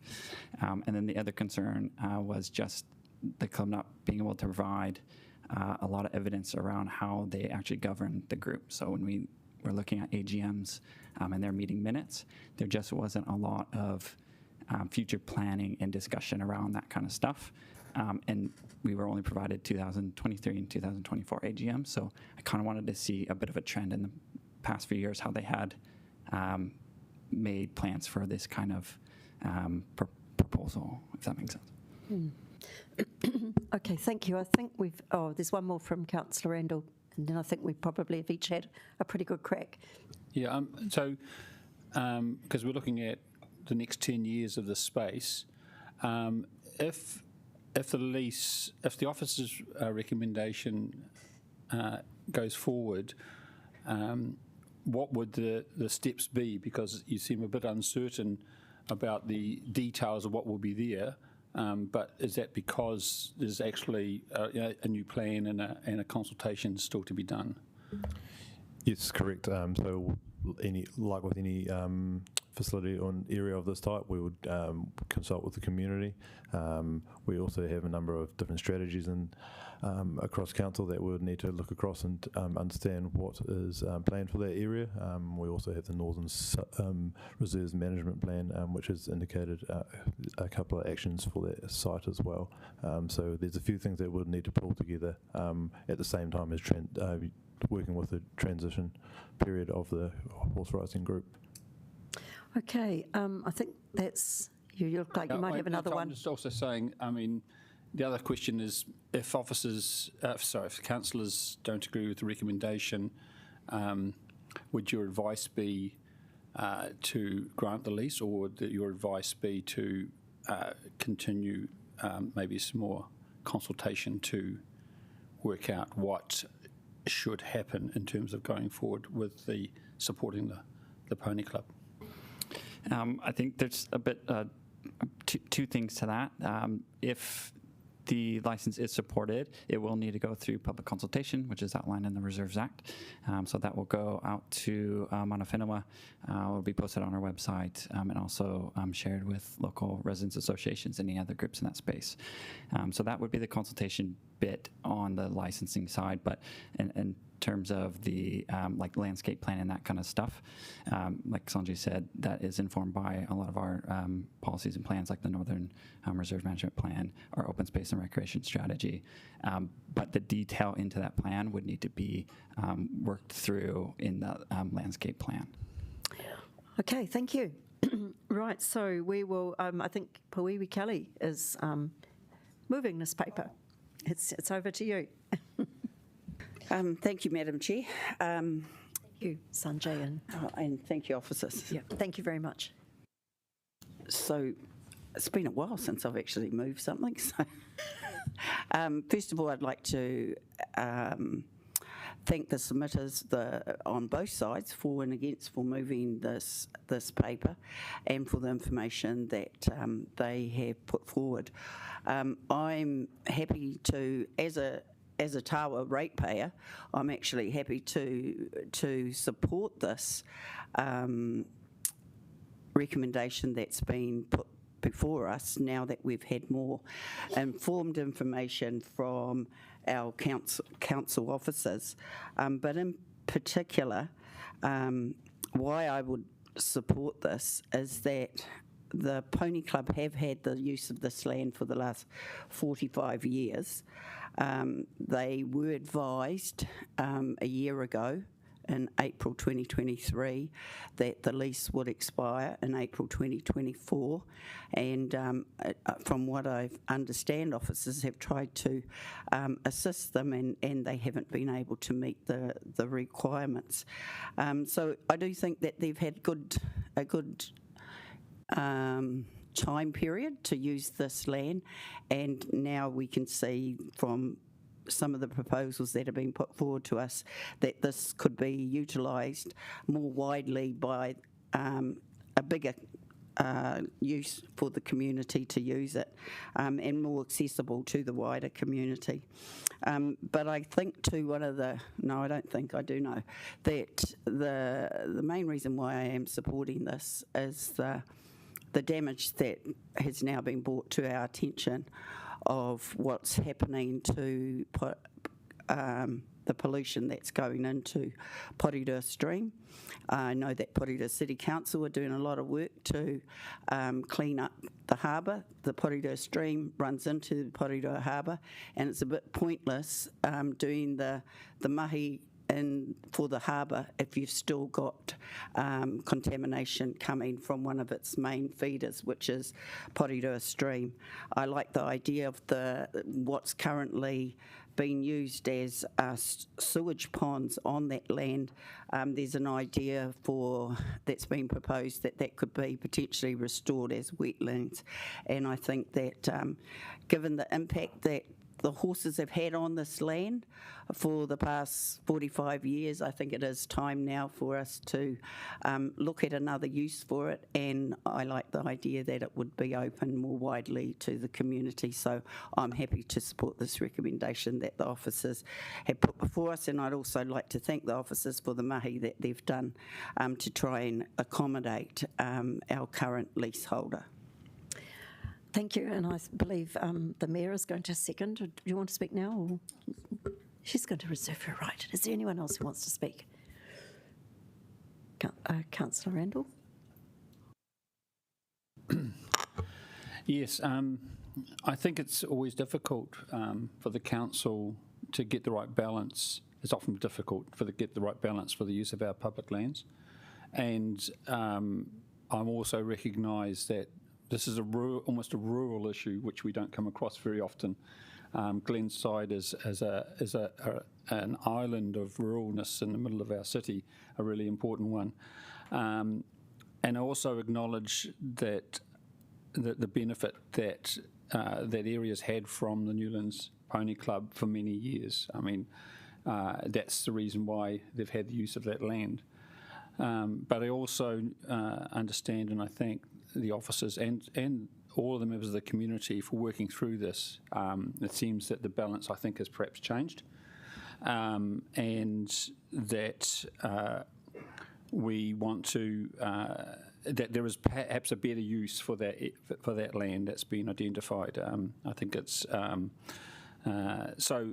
I also want to note that an extended transition period is available and supported by all the parties, and so this is not going to, the hammer's not going to come down by Christmas. I'm sure that we're going to work through it in a very measured way and hopefully support all parties to get the best outcome.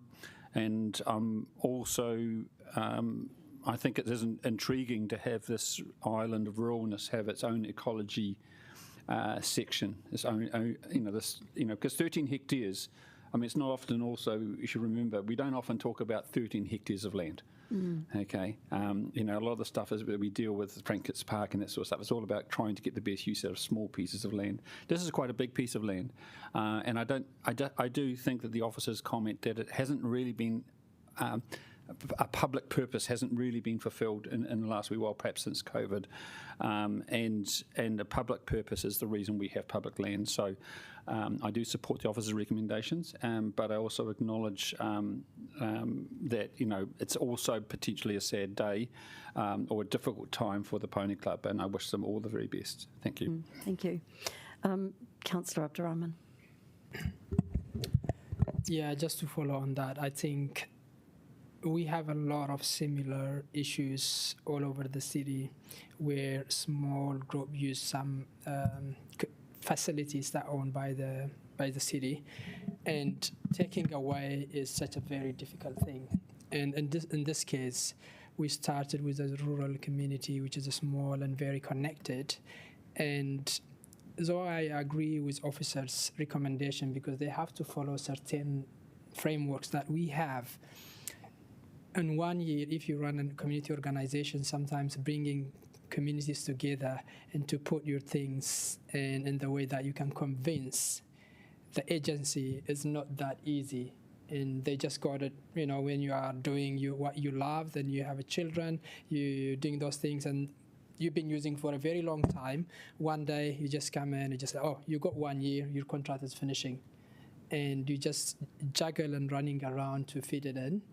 For me, when I vote today, but I'm not big promise, I would like to see the current members to really work hard and fit into the consultation once it go out, and when it comes back, if you can get a big community support, if you can convince our officers you are open to do better jobs, I think I really want to look back again and how we can improve and granting you that option at least for a little while, but that is still up to the officers. I think if you can work with our officers, work with the community, get a support, put things in place and how that can be open for everyone. I'm open to it once it comes back. But today I will be going with our officer's recommendation. I think you realize the difficulty as well. So good luck with all that you do. Thank you. I think the Mayor would like to speak now. Very quickly, I think basically every point made around the table has been great and have nothing to add to that. Very well said. So my main point is, to the club, I know this is difficult. I'm sorry that you'll find this decision really disappointing. But the submissions from both parties have been incredibly useful and very valuable. But yeah, I don't underestimate by any means that this is a difficult decision. But take Councillor Abdurrahman's advice, and yeah, we hope to see you again in the future. All right, if that's the no need for a right of reply from you, Liz, well, let's go to the vote then.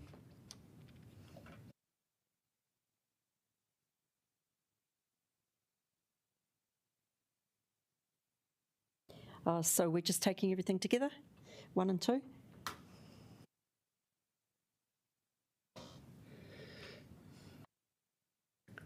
And that has actually passed unanimously, pretty much. So that's our decision. Okay, I think it's all been said.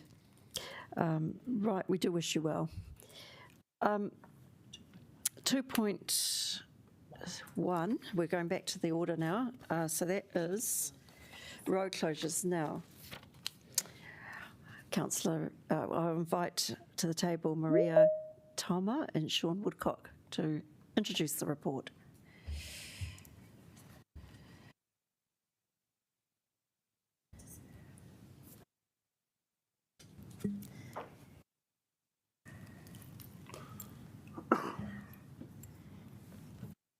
Thank you, Madam Chair. Kia ora, me whānau, councillors. We bring to you 6 events. 2 of them are new to this committee, with one of them actually new to the city. So those events being the Island Bay Festival, which is a repeat event over many years, draws participants from all over the Wellington region. So they've requested a road closure which mirrors the 2003-2004 events, and this event will be held in early February. Then we have Cuba Duper, again another repeat event held for many years. It's been very successful right across with retailers and the community being involved. The footprint for the proposal is again consistent with previous year's events, and late March 28th is the date for Cuba Duper. The new event that we have is the Cuba Street Summer Series. So this is an occasion where council and retailers are looking to activate the section of Cuba Street between Guzney and Vivian. And so there'll be a series of 3 one-day closures to be held over the late summer. So that's the 23rd of February, 1st of March, and the 23rd of March. If we have any specific questions about that, I do believe that Vida is here to support us with that. Then we heard from Demetrius earlier about the Panieri, the Greek food festival. Whilst it's not new to Wellington, is new to this committee and new to actually having a closure requested. So the event's been held over several years, and due to the increased attendance and growing popularity, they are now seeking a road closure just to enable the community to safely attend. So 22nd of February is the date. The closure requested is slightly larger than what may be used, and this can be worked through operationally once we have the traffic management plan in place. Then we have 2 closures through the Basin Reserve. One is for the international cricket, so several dates there. This allows the White Ferns to host Australia, and the Black Caps will be hosting both England and Sri Lanka for matches to take place there. And then we have a series of events, cricket matches at the Basin for the domestic cricket, and again, the closures there repeat what has been happening at the Basin recently, so with that slip lane closure. There are a couple of points to note, and one of those being is that the Basin Reserve closures have received 1 objection each, and those objections are relating to the detour that is required once that slip lane is closed, so it was the same objector to both of those events. And then the second point, I'd actually like to apologise to the committee, as the paper does mention that the proposed closures were advertised via the council's social media channels. We've recently become aware that a change in internal processes meant that these events have not been advertised on our social media pages as described within the paper. We're still looking at the reason for this. This, however, does not mean that the events have not been advertised, but it does mean that they have not appeared on social media channels. I can confirm that the proposed road closures were advertised in the Post and on the Wellington City Council website via the Have Your Say. So that's a little bit of a work on for us. More than happy to take any questions regarding any of those events. Thank you. In relation to the Greek Food Festival, just for clarity for elected members, our submitter indicated they didn't require as much of a closure as has been granted, but is it okay for us to approve that and then they manage it through a traffic management process? Yeah, absolutely. So the process after this, a traffic management plan will be submitted, and that will be worked through with council officers trying to provide the most optimum safety plan for all road users. Okay. So whilst initially it may be desired to have less of a closure, it may be that through development of that traffic management plan we may require a little bit more, so probably quite prudent and pragmatic to actually look to gain approval for the maximum scope that we may need. Okay, to give scope for some leeway within that. Thank you. I've got one other question. It just relates to the Basin Reserve slip lane, because I think the submitter actually did correctly comment that it has been closed quite a lot, and we must be getting, we have to count our days for that. So can you just explain a bit about that process and how it's being managed? So the slip lane, under the Local Government Act Schedule 10, we can close that slip lane for events for up to 31 days a year. The Basin Reserve managed that they require the slip lane to be closed firstly during event days, which is as an obvious public interest, as we have several thousands of people making their way across that slip lane, but also they use it for setting up events and then decamping the events. What they do with their planning is they tend to actually overestimate the dates that they require for that, just to give some weather contingency. The other part to that is the domestic cricket as well, is that the events are a little bit dependent on how fixtures fall later through the season. So we work with the Basin Reserve operationally as they submit their traffic management plans and try to ensure that the days are kept within the total maximum allowable.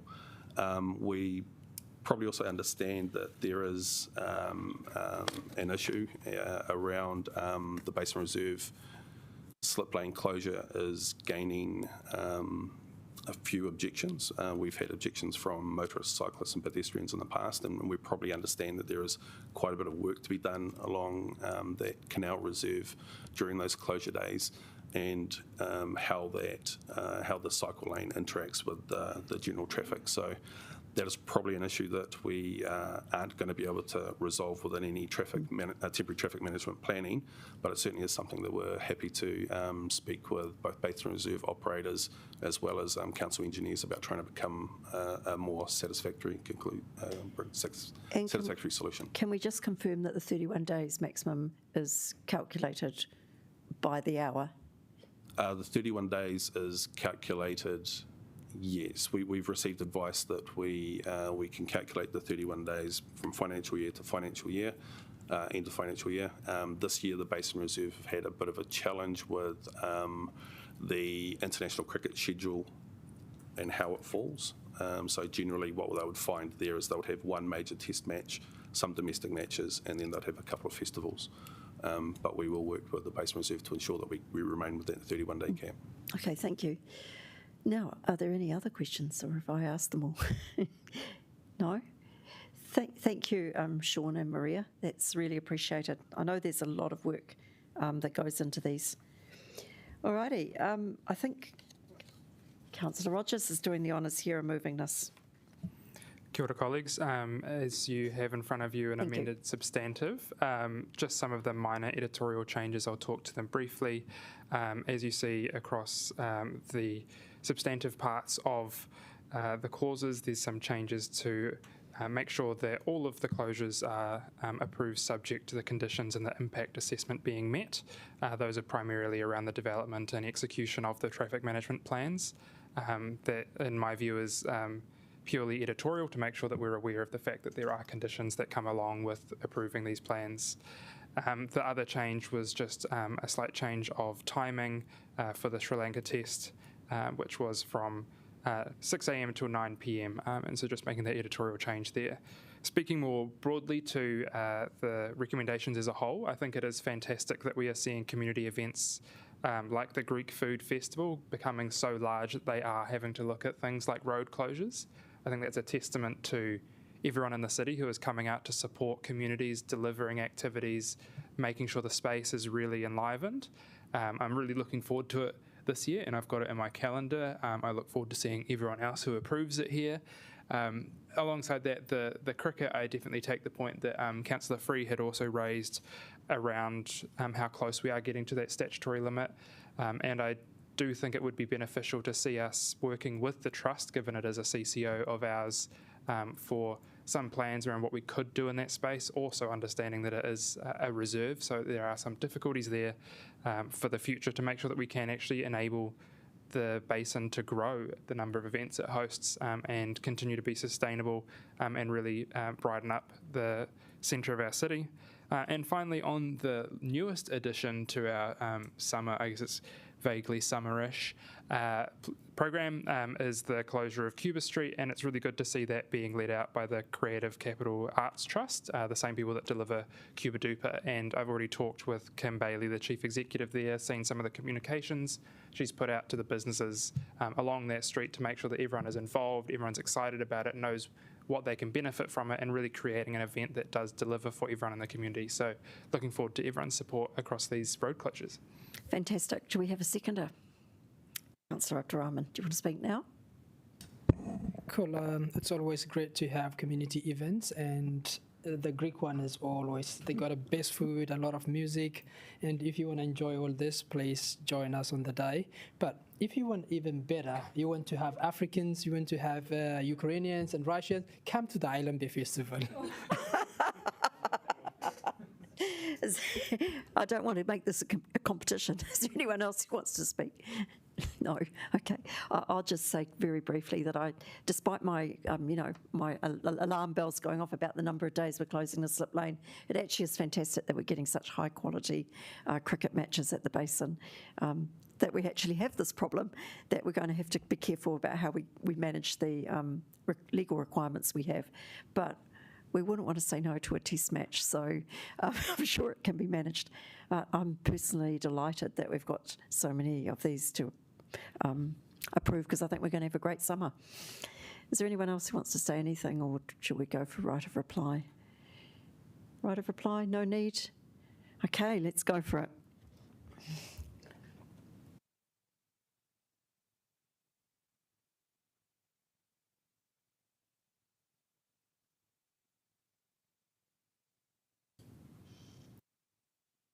Okay, and that was carried unanimously for those who were there. Actually, I'm going to put Brad in the hot seat, because we did have a submission that wasn't related to today. You don't have to move, and I think some of us, who heard it might appreciate the opportunity to ask Brad for a little bit of officer perspective on the matters that were raised by Richard Murcott. Because he did raise some concerns about the consultation, the process and their design. So I don't know if we have any questions, but I certainly do. And we'll just take a brief moment just to ask you, I think, can you comment on with the consultation on the installation of the traffic lights at the bottom of Tinakori? Yep. So the standard practice for traffic management is that traffic management plans don't go out for formal consultation. These are operational matters that the council's legal obligation under the LGA for consultation is for permanent changes, whereas for traffic management, because it's a temporary condition, there's no formal need for formal consultation. However, good practice is that when you're putting a traffic management plan in place, that you do speak to those that will be impacted by the traffic management plan, just to ensure that you understand all the different constraints that you'll be facing. In this instance, our contractor had gone ahead and done some of that consultation, but really localized with immediately impacted businesses mainly, and not the broader Thorndon impact, not the broader Tinakori, Karori, all those impacted stakeholders. What they had done was they then went out and did letter drops with the community before getting their traffic management plan approved. All traffic management gets approved by the council. And so what happened was when they submitted their traffic management plan for approval, we put a stop to it and said that, well, we can't let this go ahead. This is too disruptive for the community. And then we started working with them. It was then that we realized that they'd already begun communicating with the community through letter drops. So we've reached out to a lot of the key stakeholders, the Thorndon Residents Association being one, Queen Margaret College, and we're working with the contractor in order to change the traffic management plan. The traffic management plan was amended post that, and we've gone out to all stakeholders with new communication that has been headed up by the council in terms of how we plan to deal with the traffic management moving forward. And Councillor Calvert, did you have a question? Yeah. Just on that matter, it's just that I know when it was first raised, it said we can't make any changes, and then we subsequently found that it was delayed in terms of implementing that Tinakori Road. So just, can you just, what happened from saying we can't make any changes to, yes, we can put it on hold? I think that what was communicated wasn't that we couldn't make any changes, was that the program of works would be at risk. So from a project perspective, delays to starting that work at that point could place the project at risk in terms of schedule, in terms of when the project would be completed. And if we delayed the project in terms of schedule, it would probably increase the cost of the project. What we had to do was, apart from the regulatory arm of council, which approves the traffic management plan, there's also the project team in council that's working with the contractor.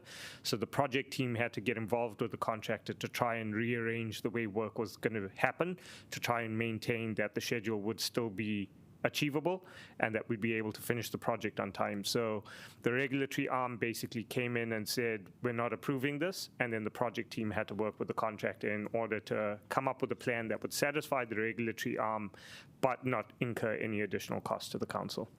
Thank you. Yes, Kelly.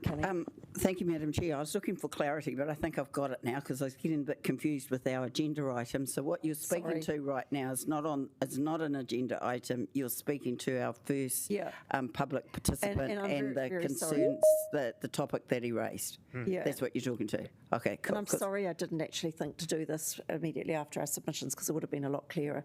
Yeah. But anyway. No, that's okay. I was just like, what have I missed here when you were talking? And then it wasn't till you got to the end of it so thank you. I mean, there's possibly some learnings there, and I thought it would be useful if we could, as a committee responsible for approving some of these things, if we could. But this isn't an agenda item for today, though, eh? No, it's not. Okay. Oh, well, that was a good way to get some questioning. Yeah. Are there other questions? I'll just ask a quick one on the St Mary's raised platform, because he did seem to have some concerns about the flooding risk. I don't know if you feel you can comment on that. So St Mary's, the project itself and the raised courtesy crossing that was installed there was a response by the council after a fatality that happened there, I want to say a year and a bit ago, maybe just a year and a half ago. And that was where a pedestrian was struck by a moving vehicle. And one of the key considerations around that was the speed of the vehicle. So the solution was to install a raised courtesy crossing, which is not an official pedestrian crossing, but it is raised, that would slow vehicles down at that intersection. Richard was 100% right. There was no individual consultation with regards to that element, but that element, that courtesy crossing, was incorporated as part of the larger cycleway works. No. We probably should have done it. Okay, we'll move on, but thank you. It's really quite tricky to know how to manage when we get a question that's not, and I probably could have done that better. But thank you for that information, it is appreciated. Right, well, we'll go back to our agenda, which is, we are up to the community recreation leases. Now, I had actually asked, I've got a conflict of interest in this one, so I'd actually asked Councillor McNulty to move it.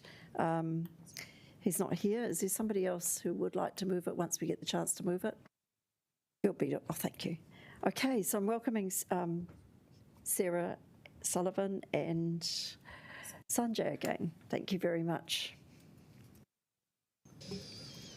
Good morning. This report requests committee approve a new ground lease for Wellington Arts Club. It's based at Chelsea Street Reserve in Miramar, subject to public consultation.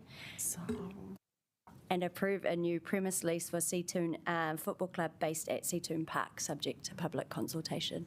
Happy to answer any questions. So I've just taken some advice and I can not say anything, but I can still chair, apparently. Okay. Right. Where are we at? Sorry about that. Okay, are there any questions on any of them? On either of them? No? Okay.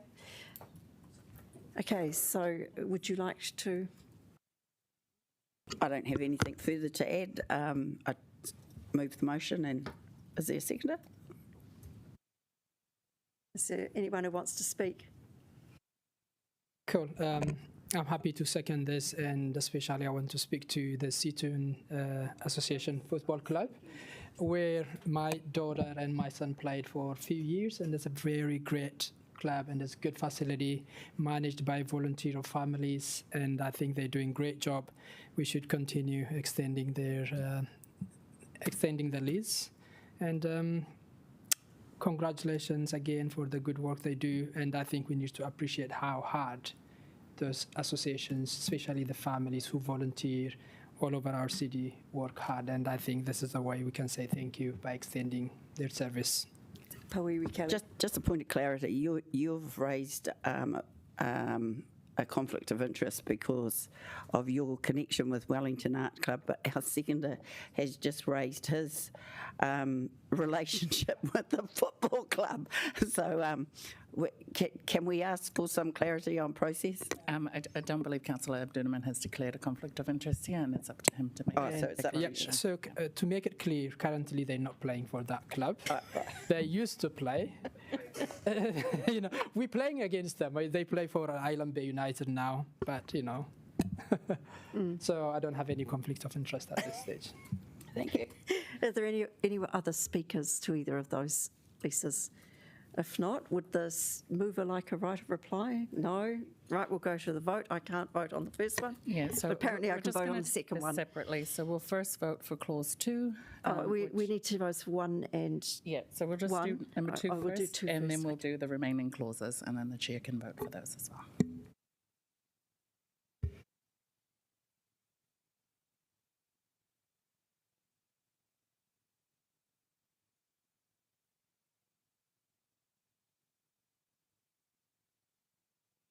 And that's carried, so now we'll do 1 and 3.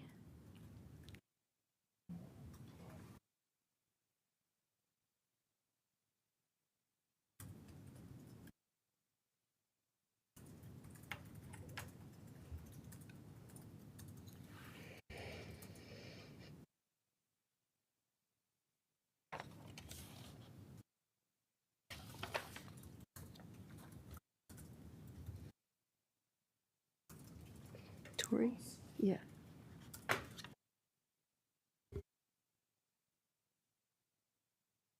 And that's carried. Okay, so we're moving now to item 2.4, the traffic resolutions, and I invite Sun to come up and speak to us. And who have we got?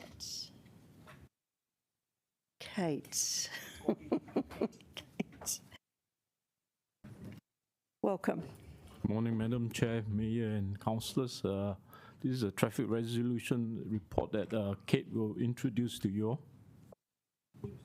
Kia ora. Today I'm here to introduce the traffic resolution paper. We went out recently for consultation on 14 different TRs. These ranged from various different things: safety issues, time restrictions, broken yellow lines, mobility parks, and overall amendments to previous resolutions. From these 14 that went out, we have deferred a total of 4 resolutions, which also includes the Kent Marjorie Bank Street, which is more of a recent deferral of the TRs. However, we are recommending 11 TRs in total, which includes a TR that went to the committee in August for Kenya Street. This was deferred to engage with the community further, in which we have done so with more engagement as well as on-site public meeting with those that registered interest. And we also have Jonathan here, who's the project manager for Naya Connections, if you do have any questions on that one. And overall, we do have a few various different project managers on various projects to help answer some of the questions that you might have today on the traffic resolutions. Thank you. Well, we'll open it up to questions. So we've got Councillor Abdurrahman and Puiwi Kelly to start, and Councillor Calvert. Cool. To start with the easy one, the one on Oriental Bay. As a result of that car park, we're going to lose about 17,800 in revenue. And what basically we're doing is to provide car park for new buildings. How that is in compliance with our parking policy when we are just having a different types of parking policy in areas like Newtown and Berhampur? I just really want to understand. The proposed changes that we are doing on Oriental Parade is basically replacing like for like.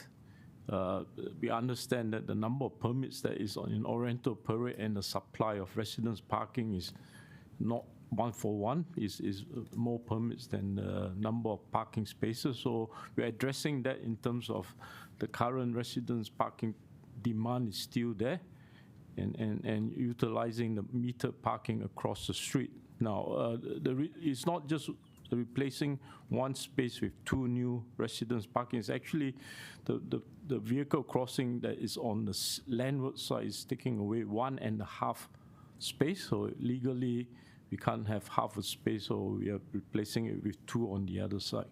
Now, in terms of the parking policy, in terms of looking after the residents, that is where we are heading.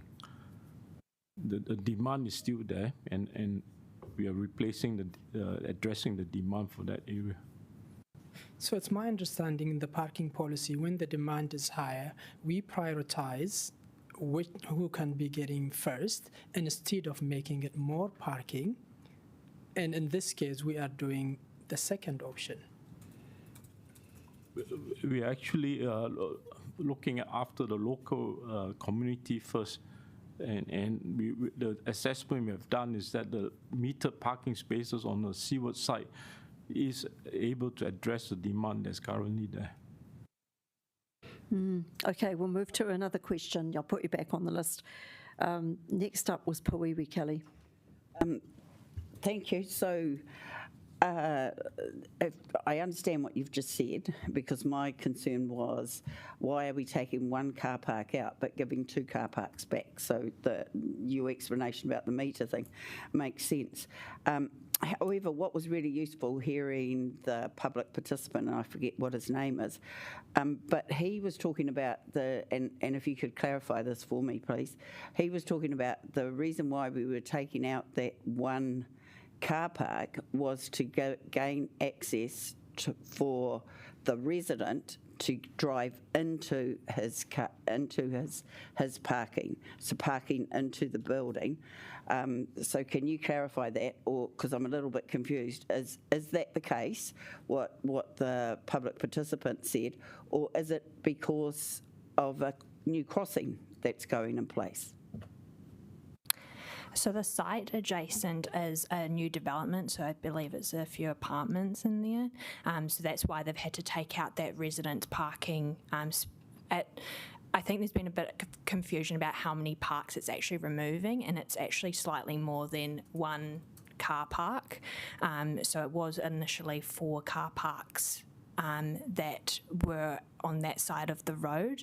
So we're just trying to match what we're taking out to form this new vehicle crossing to this new apartment building. So just subsequent to that, does that fit with our car parking policy though? Because it sounds like what the public participant was saying is correct, that we're opening this up so that the new building can get access to off-street parking, that's a good solution. But is that does that fit all of our parking policy? Because it still looks like we're taking away the one car park to accommodate the new build and for them to have access, on-site access to parking, which is good.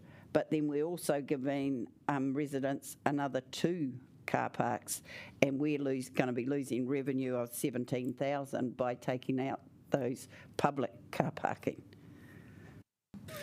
I think the question, the issue is more about the vehicle crossing provides entrance to a new development that provides car parks, so they are taking, they're satisfying the need of the parking for the residents in those apartment blocks. What has happened is that the vehicle crossing actually is almost like in the offset of the center, which means they're taking 1.5 car park. If legally we cannot have 3 car parks that are there, if we can retain 3 car parks with the new vehicle crossing, then we replace 1 for 1. But because it's 1.5, we can only legally put 2 standard vehicle parking. We have to solve the purpose of this traffic resolution is to replace light for light across on the seaward side.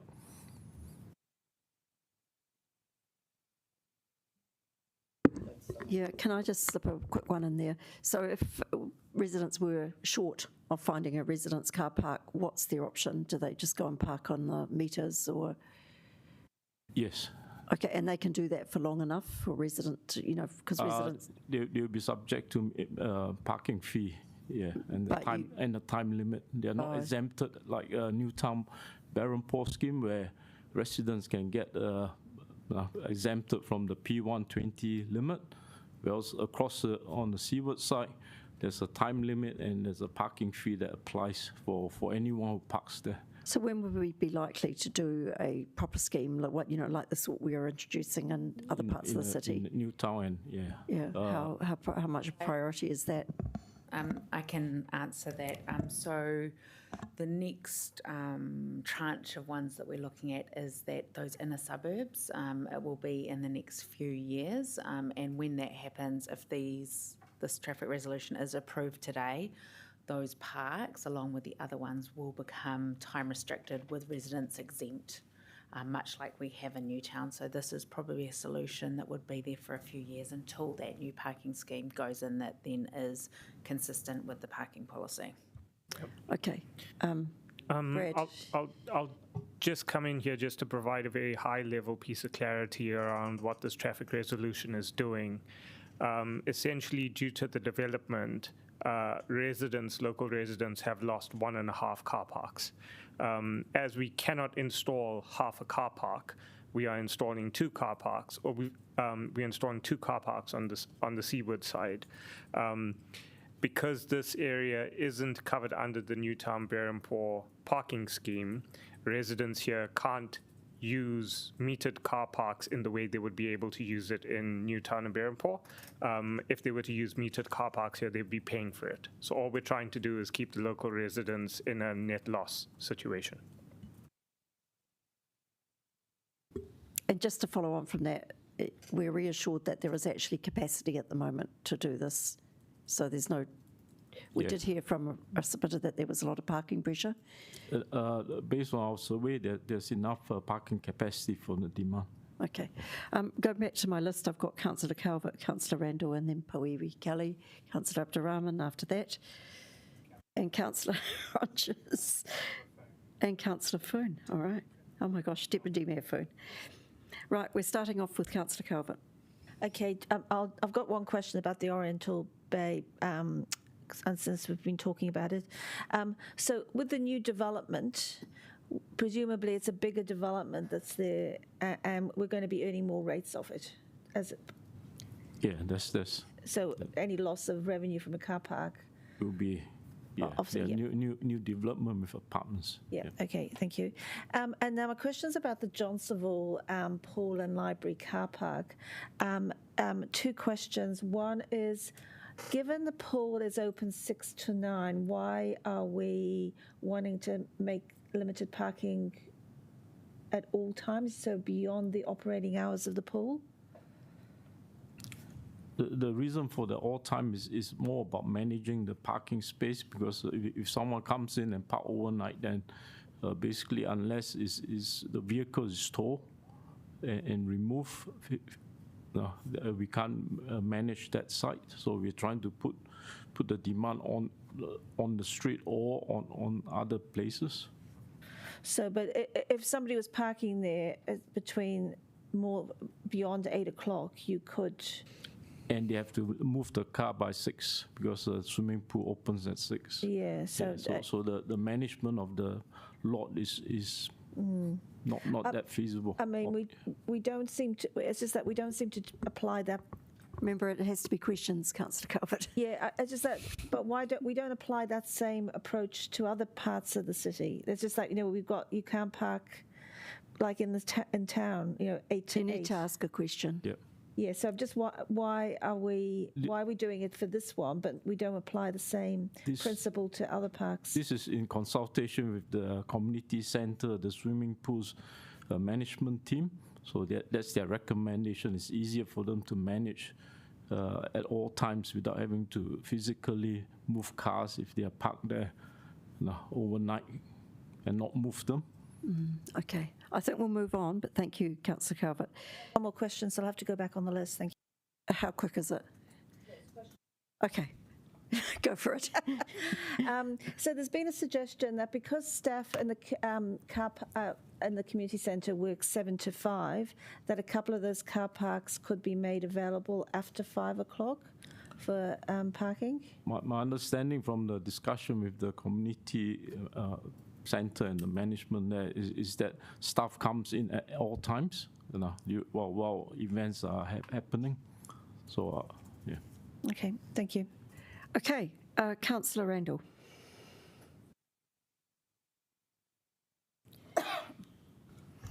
So, two questions. First of all, I mean, really just to follow up on why that's needed. I mean, there's a problem in the sense that people who park overnight, because parking limits start at 8 a.m, can park till 10, and that's actually become an issue in that particular spot. That's really why we're looking at this at all times thing. Yeah, it's become a bit of an enforcement issue because there is those periods where the facilities are open and parking can't enforce because of the current time restrictions. And I guess making it at all times also helps in terms of the car park is for these facilities as well, and making sure when those facilities open in the morning there is available car parks for those visiting the facilities to access them. Yeah, okay. With respect to Councillor, so the suggestion around the staff car parks, there's 5 staff car parks which are going to be designated to be at all times. Is it, I'm just conscious that, Question. from my experience, that from 5 o'clock on, they're almost all empty. Always, and I was wondering whether it would be possible to perhaps reduce the all times staff car parks to 3, and so that a couple of them will be available to the public so they could go to evening meetings and swimming. I think that there's an option that we can explore with the centre's managers, because we do not know how their staff operates most of the time, but that's the recommendation they gave us, is that those 5 parking spaces at all times would be suitable for the operation. But I mean, that suggestion, we could go back to them and ask if 3 spaces can be at all times and the other 2 is from up to 5 p.m. Okay, thanks. Okay, so we've got an option maybe to just defer this one and get you to come back with that advice. Is that what the committee would maybe like to do? That would be, sorry. Am I seeing general agreement to do that? There's an option to defer this and to seek some more advice about the staff requirements. We don't actually designate staff car parks, do we? No. But you want to tailor the provision to something that might work. I'm happy for the officers to just explore it further. Okay. Like I trust that they'll do that. Okay, well, I think that's possibly the mood of the meeting, is that we would take that opportunity for you to just do a little bit more questioning about and finessing of that staff issue. I would say that we can still just do what you like. I'm happy. Okay. I was just saying for us to follow the agenda, and what's been raised has been it's relevant, but that it doesn't need to stop what we're doing, because what it sounds like more is about, it's a policing issue, the ability to police it, and I think that can be worked out just in a conversation. That's what I'm saying. Okay, so we've got a way through it. Actually, we could approve this now. There could be some more discussions, and if there needs to be some fine tuning of it, it can come back to us with some modifications. I think that probably is the best way forward. The other aspect to this, though, is that I would like sort of if officers could just revisit the at all times, because again, I think that we're applying the. Well, you can vote against it if you don't agree, because I think we do need to keep going. Are there any, and who else have I got on the list? I've got Puiwi Kelly, Councillor Abdurrahman. I don't want to harp on the 13724, but what we're hearing today from the officers, and I didn't quite catch the expansion of your explanation, but it seemed to be that there is a parking policy, further work is going to happen with the parking policy. My concern of what we are proposing here today is, would we be this accommodating if it wasn't Oriental Bay, but say Adelaide Road? I would treat all suburbs the same, is keeping the stock of residence parking the same, because we know the demand is always increasing, but the stock that we have on our road is always fixed because there's only that certain length of curbside parking that we can. So we look after the residents in this situation. So I don't want to put you on the spot, but the reason why I'm saying that is because of the changes that we've made around the city where we have taken out public parking. It has been an issue. Due respect, you have had your answer. So, yeah. Councillor Abdurrahman. I've got another question. Oh, have you? But it wasn't about that. I'm just trying to speed us up a tiny bit. Otherwise, so my one, this one actually was the one I wanted to ask you about. It's 12524. So the resident, when she came and she spoke, she said that what we agreed to was that it was 202. Was where the new bus stop was going to go, not outside her place, 208. So why was 202 found not to be available? I can speak to this one. Yes. So when we came in December and brought the traffic resolution, the idea was to consolidate 2 bus stops, one on Luxford Street and one a bit further up Rental Street, further up north, into one bus stop in front of 202. At that stage, the proposal was a bus stop without a shelter, which was fine. And then Metlink decided that no, they'd actually really like a bus shelter there just because of the number of people that use that stop. And there wasn't space outside 202 for a shelter. There was space for a shelter a bit further down the road at 208, and so at that stage we went and talked to the people living around there. They weren't happy with it, and then that's why this is now coming back and saying actually we'll just keep the stop where it is on Luxford Street instead, so that we have a shelter and we have a stop. Ideally, we would have combined them, but there's just not physical space. So how much relevance is there in what she said? The submitter said that there is another space that's not in front of any houses that could be utilised. Is that option? I don't have the detail of that, but I'm sure that our project managers and engineers looked at that. They've looked at it? I don't have that information right now, but I'm sure they would have, but we can continue to investigate that. Thank you. Councillor Abdurrahman. So it's my understanding usually before you start construction, you do safety auditing, is that right? We do a safety audit at the concept design and then detail and post-construction. Yeah. So I just want to understand when you first find out regards to the one by Duper Street on Adelaide Road, it becomes a safety issue because when you go out for consultation, it creates a bit of confusion for the community. This is one of the residents, they ask a question. I found the letter a little bit unclear. Is it correct that the proposed change doesn't involve any further physical work? It's just a paper change to confirm physical changes already completed. Is that right? It's you already completed and you are looking for a decision today, which is contrary to the decision that we made to go for construction. This one as well. So when we consulted on, and the TRs were approved for the Berrenport New Town cycle lane, the bus stop was placed there, and the designs were developed and completed. Once we got on site, there were some abnormalities around some of the driveway crossings, but also some of the underground utilities. So to do that, we had to move a couple of things around in terms of where the lights were and some other pieces, which then in turn brought when the bus was stopped at the stop, brought it back closer to the pedestrian crossing than was ideal. So we then made the decision to straight away extend the bus stop, the length of the bus stop, so that we could make sure that there was a safe crossing on that crossing. And so that today, yes, it is just the paperwork to confirm the changes which have been made. It's a good answer, actually. I understand it. Yep.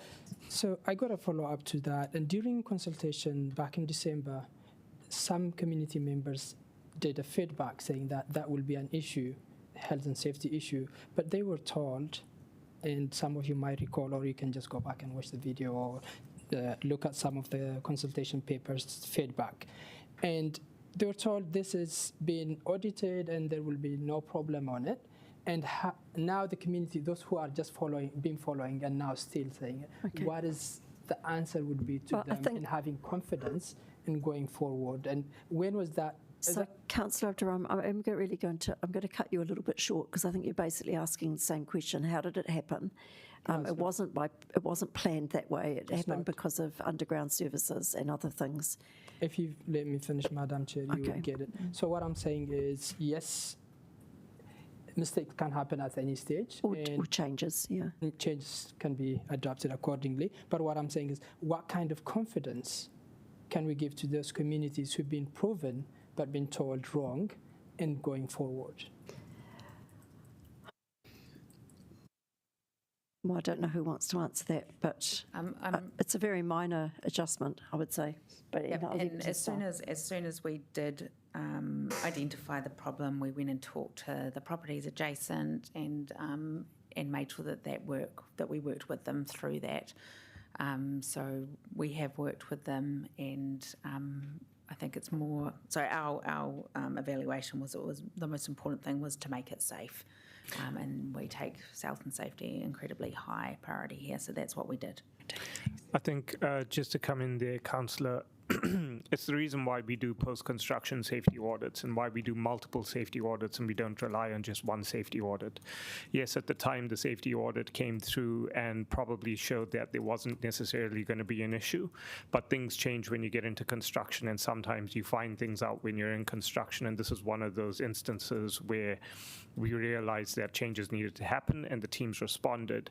And that is why in a project we'll do multiple safety audits throughout the entire course of the project, because things change and in this instance, perhaps the community did know something that we only discovered when we were out there doing construction, but it's not a matter of course. It's once in how many kilometers of cycleway? It's like 34 kilometers of cycleway and one bus stop that it's happened at. Okay. I'm going to move to back. I'll put you back, but I do also, I'm very conscious of the time. No, I think we got 14 traffic resolution, Madam Chair. So, Councillor Rogers? I was just bringing attention to Deputy Mayor Foon's question. Yes, Deputy Mayor Foon. Yeah, kia ora. I'll try and keep it brief. Just looking at TR 125, which is not going ahead with the proposed bus stop and keeping the existing bus stop. I just wanted to check if we've talked with Swiss about that change, and also what are the assessments regarding the school tamariki, and what will the difference be to them when they are catching the bus to Swiss? Yeah, I can answer that one as well. So we have approached Swiss as part of the consultation. We did recognise that the consultation was over the school holiday, so we extended it for another week. We haven't received a response from them, and we will continue to contact them and try and get their feedback on that. In terms of back in December again, when the traffic resolution went through, one of the key things the points that they had there was the importance of having the bus stop south of Te Wharapuri Street, because there's some buses which continue on to Kilburnie that turn down there, so it was important to be able to get off there. And so that's why the Luxford one's there. Then at more northern end, we're proposing to keep the one that we moved down to be next to Swiss and the retirement village there. And we've also put in some safe pedestrian crossings there for both of those really important stakeholder groups. I'm going to put a question myself there, because I'm wondering if you also got feedback from Village at the Park about the shift to make the bus stop actually closer for their residents. And yeah. I'm going to have to hand that one over to Nicola. Oh, it's getting too much into the detail, but... Yeah. I'm pretty sure we did. Nicola, are you able to just respond if we got any feedback from them? Yes, so that moving that closer to the entrance of Village in the Park was in response to meetings that we held at the rest home with the residents who asked for it to be closer and asked for a better bus shelter. Thank you. That's not a surprise. So Puiwi Kelly, and then we've got Councillor Abdurrahman, and unless I see anyone else. Debate. Thank you, Madam Chair. With the leave of the meeting, is it possible for us to have item 8 on our recommendation lay on the table, come back to the committee, so that more investigation can be done? Because I'm just really mindful of what that resident said, where the proposal to put that bus stop is just going to dwarf out her whole house, and the officers haven't been able to confirm what she said, that a little bit further up the road was a section that wasn't going to impact on any dwelling at all. And so I'm just wondering, is that possible with the leave of the meeting? I think you might have misunderstood. Oh, but that was what she was worried about from my understanding, but it's not actually happening, but I'll ask the officers. It's not happening? No, I think she was looking at the past and the process. That was the original proposal, which is no longer happening. So we're not putting the bus shelter outside her property. So what was she moaning about then? I think that was the original proposal. She was reflecting on the process. What I said, thank you. Yeah. Okay. No, you're forgiven because I know that area really well, so I did get what she was saying. Yeah. Councillor Abdurrahman, you get the last word. Or the last question. The questions. And just to follow up on Puiwi Kelly, if some of you remember, I'm framing my question now. Back in December, I moved an amendment. That amendment was to keep both the bus stop, we're currently keeping 7123, and to keep 712 right by the school. And that amendment was voted down because the justification at the time was to keep 7122 and 7123 can be removed. It will be easier for the school. And I had also the opportunity to speak to the school deputy principal. Okay, is there so a my question is, I'm gonna ask again before I go too deep into my question, can we lay down that actually traffic resolution so we can engage with the school, we can engage with the school community and get back to it. And if that is not granted, I'm gonna continue asking some questions along that line. So these are all questions for debate. Yes. If we're going to defer anything, do that when we get to Okay, if we're going to... Right, that's right. So we've got to stick more to a bit of a process. So that is something you've raised probably for debate. We're going to keep to questions of officers as there are no more. I've got a question of officers though. Okay. My question is, according to the report itself, bus stop 7122, right by the school, got more passengers per month, nearly 3,000. And now we're combining back to 7123, where it got less, but relatively high still. As a combination of these two, in a year, 50,000 passengers, about 50,000 passengers will be impacted. We're removing that. Where in the hierarchy of transport are you putting the children who walk to school after they get out of the bus? Who's going to answer that one? I can.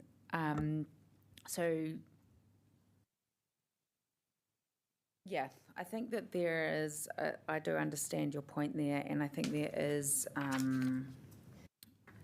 some merit in that. We have, however, moved that other stop further north back. So when you're looking at Swiss as a sort of the ground of Swiss, going out the northern gate, the new bus stop is directly sort of opposite. So it's the children coming in or out of the southern gate that will have to walk an extra about 100 metres from the bus stop compared to what they do today. But on the other side, then we also can pick up the bus which turns down to Wharapuri Street, so that will enable them to also get off there at that stop. Thank you.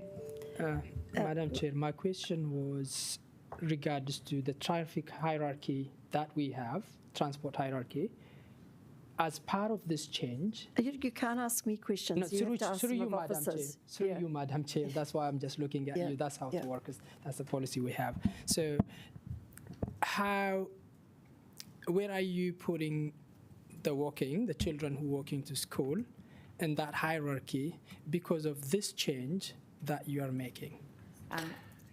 So you are talking about the children hopping off the bus and then the last 100 metres to the school gate.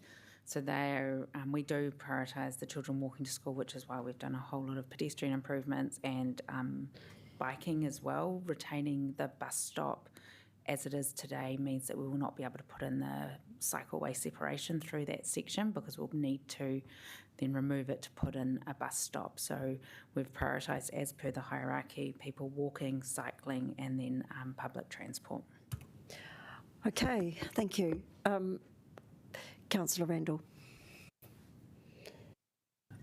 Yes, I just want to follow up on Councillor Abdurrahman's question on strategy. I mean, this is a change. So I was my question is this: how much is the decision on where bus stops go, the decision of the City Council versus the decision of the Regional Council? And can you confirm the Regional Council has an ongoing strategy of removing bus stops across the city for efficiency purposes?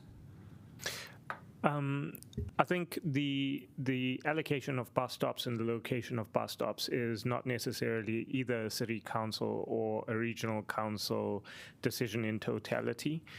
It is very much a situation where we work in conjunction with each other to understand where bus stops make the best sense. From a regional council perspective, obviously public transport and public transport efficiency and the beneficiaries of public transport is what they're looking at. But we've also got to balance up the rest of the community and the other road users outside of public transport. And so it does require a combined effort between both parties in terms of determining where bus stops and how many bus stops are required. Vida, I'm not sure if you're aware of their rationalisation policy.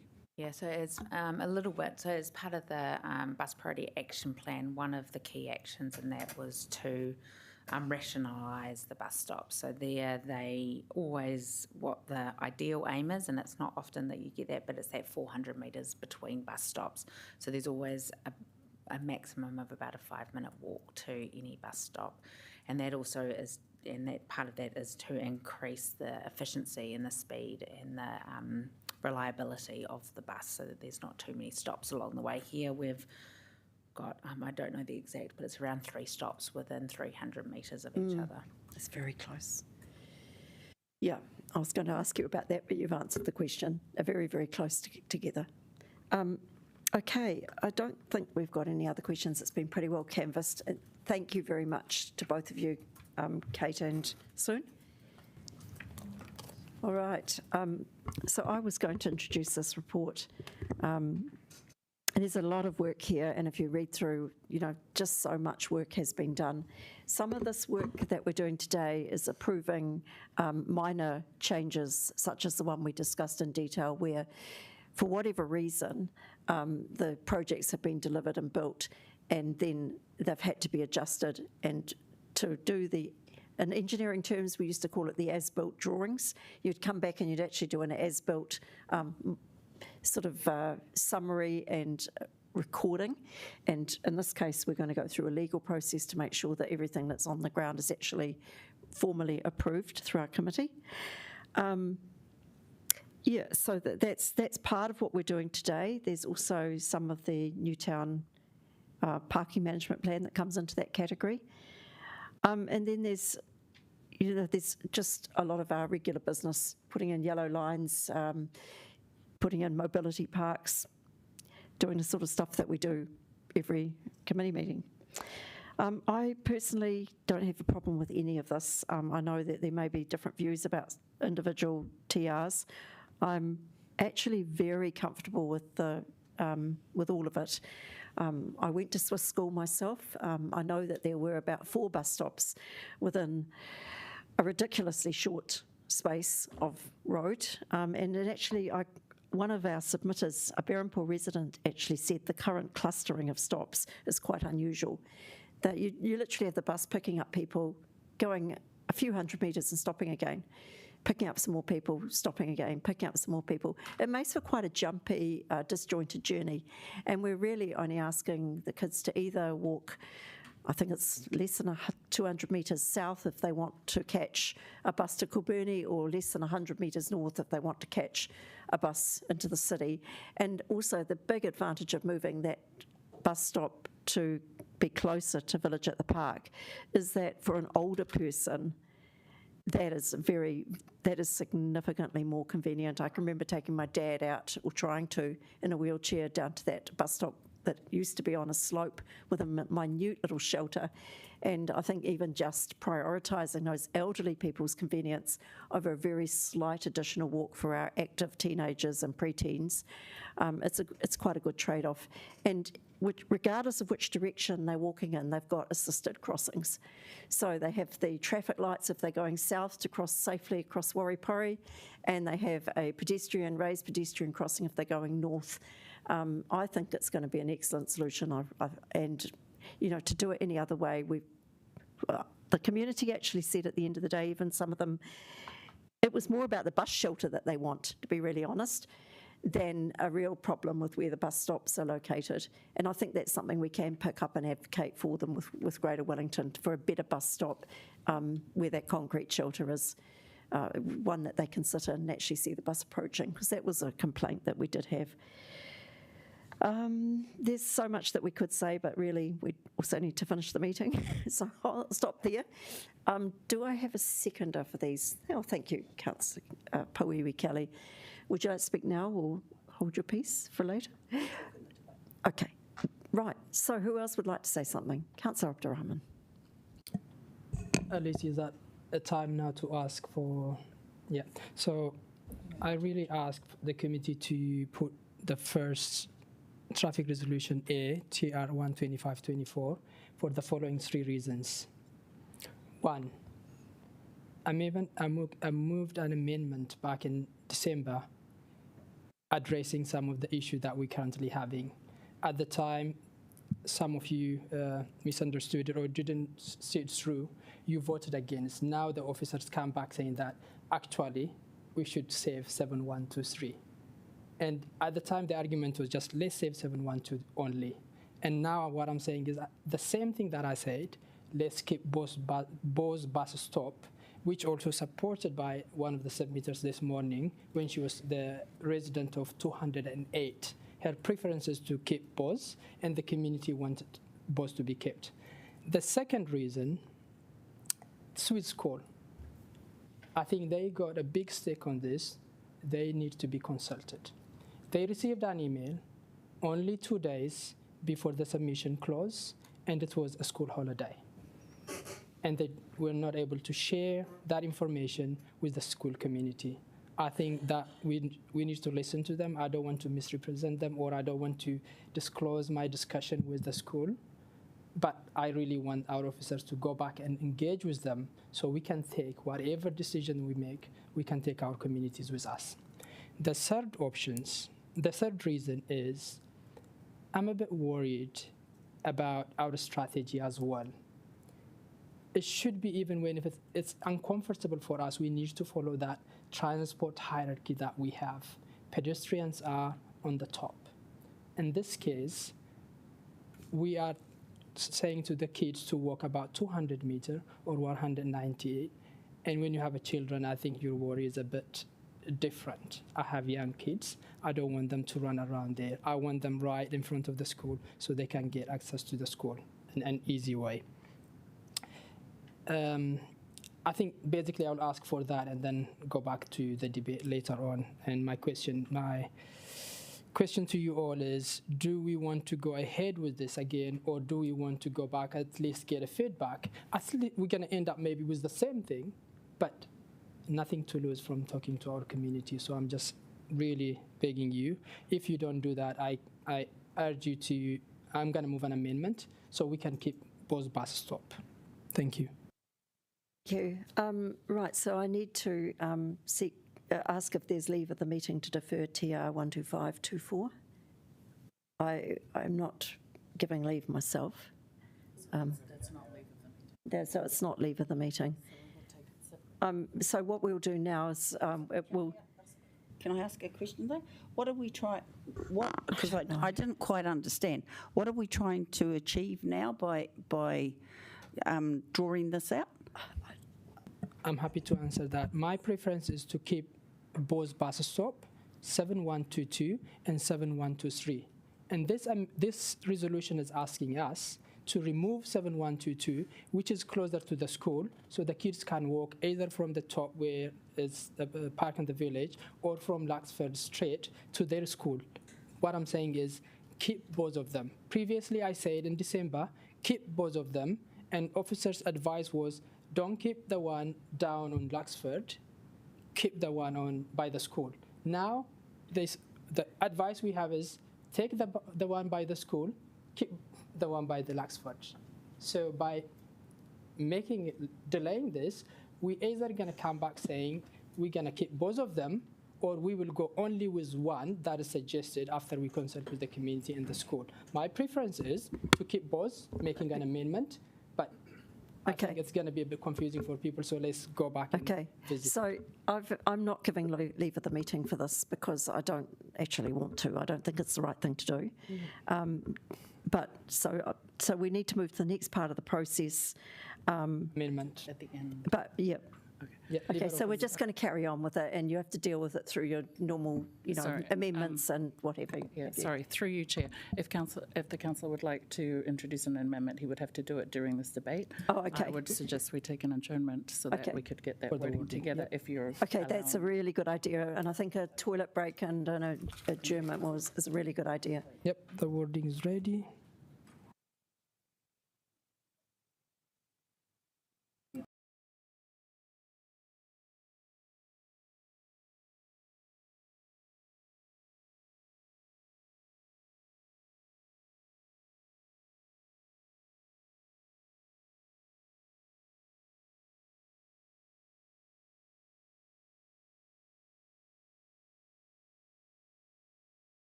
Well, we'll get to that one in a minute. All right, so Councillor Abdurrahman, your amendment is up, and I think you've spoken to introduce it very eloquently. Do you have a seconder? No, who is your seconder? And Councillor Calvert, would you like to speak to this amendment? Oh, well, I sort of thought perhaps you had sort of. Okay, can you, as briefly as you can, move it, because we have got a process to go through. And I think that you really have spoken about it, and we understand where you're coming from, but go for it. Madam Chair, I think the most important thing to understand here is it's not about going to that school how it used to be easy and shouldn't be easy for the kids now. The most important thing is here, what is the safety that we're trying to protect the children, and who we should be consulting to begin with? The family of those children. Who we should be consulting with? The school that being impacted as part of this. How we should have done? Giving them enough time, going and talking to them, and it's also the design itself. Okay, when you change one bus stop to another, previously the whole design was based on keeping 7122 and 7123 and that middle by 202. Now you're changing back into corner of Laxford. That means the whole design is going to change a little bit, but we cannot change the whole design. Why? Some of the bus stop already been constructed. I don't have any problem with those ones. But even to go back to the whole idea, I really appreciate how officers work hard through the whole project. A good example would be the zero net car park close by Wakefield. I really want to say thank you to all of you and to officers to listen to that one. And again, and working hard even after the mistake on the Adelaide Road bus stop.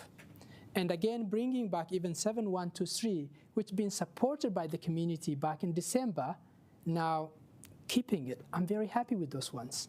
Again, by the park of the village, bringing back and making it easy for our elderly community. Very happy with those ones. However, this one bus stop just right by the school is something that I'm asking all of you to support it so we can make easy, even make it better for the designing team so they can be like comfortably working in the community when the kids are just hopping off going to their school. And instead of saying, oh, it's 190 meters or 200 meters, they can just walk.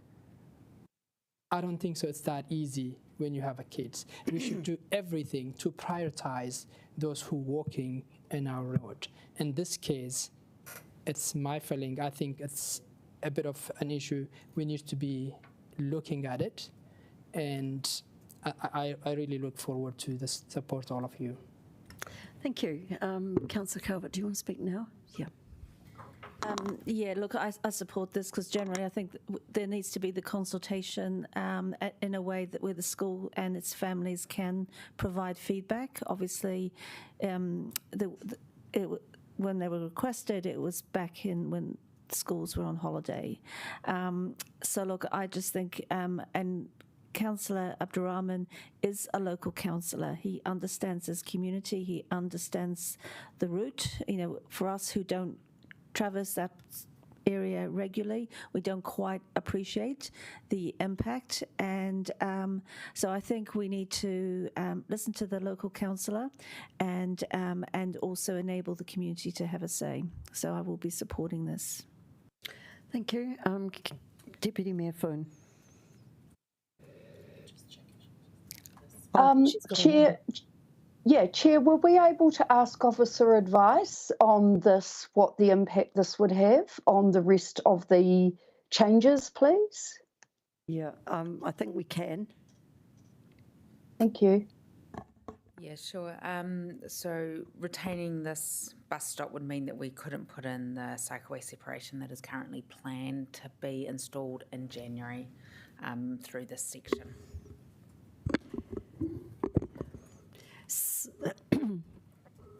So this would be contrary to traffic hierarchy then? So we do try and prioritize, well, the transport hierarchy has walking, cycling, and public transport. We do all of these projects, we're trying to improve the situation for all three of those modes of transport, and this is the compromise that we are recommending is the best way to improve cycling, improve walking, and improve transport for people on public transport as well. Okay. Deputy Mayor, did you have any other questions you wanted to ask? Yeah, so I'm not sure whether this amendment will remove the TR 125 on Luxford Street. And can you explain the 3 bus stops in the vicinity and what the distance will be between those 3 bus stops? Because I understand you've moved the one on Rintoul Street North further south, so that will make that closer to the one that's being proposed to stay. Thank you. Yeah, so the distances will be from the Luxford bus stop to the bus stop, the proposed bus stop at Arvida, will be about 250 meters. If we retain the 7122 bus stop as per this amendment, the distance would be around 110 meters between the Luxford one, the 7122, and then around 90 meters from the 7122 to the Arvida bus stop. So it's really close to each other, while Medlink advises the ideal spacing of 400 meters between bus stops. Okay, so to clarify, around about 100 metres between each bus stop. It's ridiculously close. Thank you. All right. Did you want to say anything in debate? Yeah, I will actually. I think, look, I really understand the sentiments of the mover, but I'll also just say it's nice to be here, and I'm also a local councillor, which is why I'm here today to understand this. I agree. I appreciate that there has been some movement here, but I think what we need to do is lift up and look at what we're trying to do. We've got a big plan, which it is going to be imperfect, and there is going to be times where we've had to move things around as we're trying to formulate it. This is one of those situations. I do agree with the bus stop being retained on Luxford Street. The lower quarter, the lower east quarter where I live, there are many people that use that bus stop, and it is better that it's closer for them. So I agree with that. If officers are saying that the northern bus stop is closer to the school and the kids can enter at the northern end, I really don't see what the problem is here. I agree it would have been better if we could have consulted Swiss. There's nothing to stop us from doing that.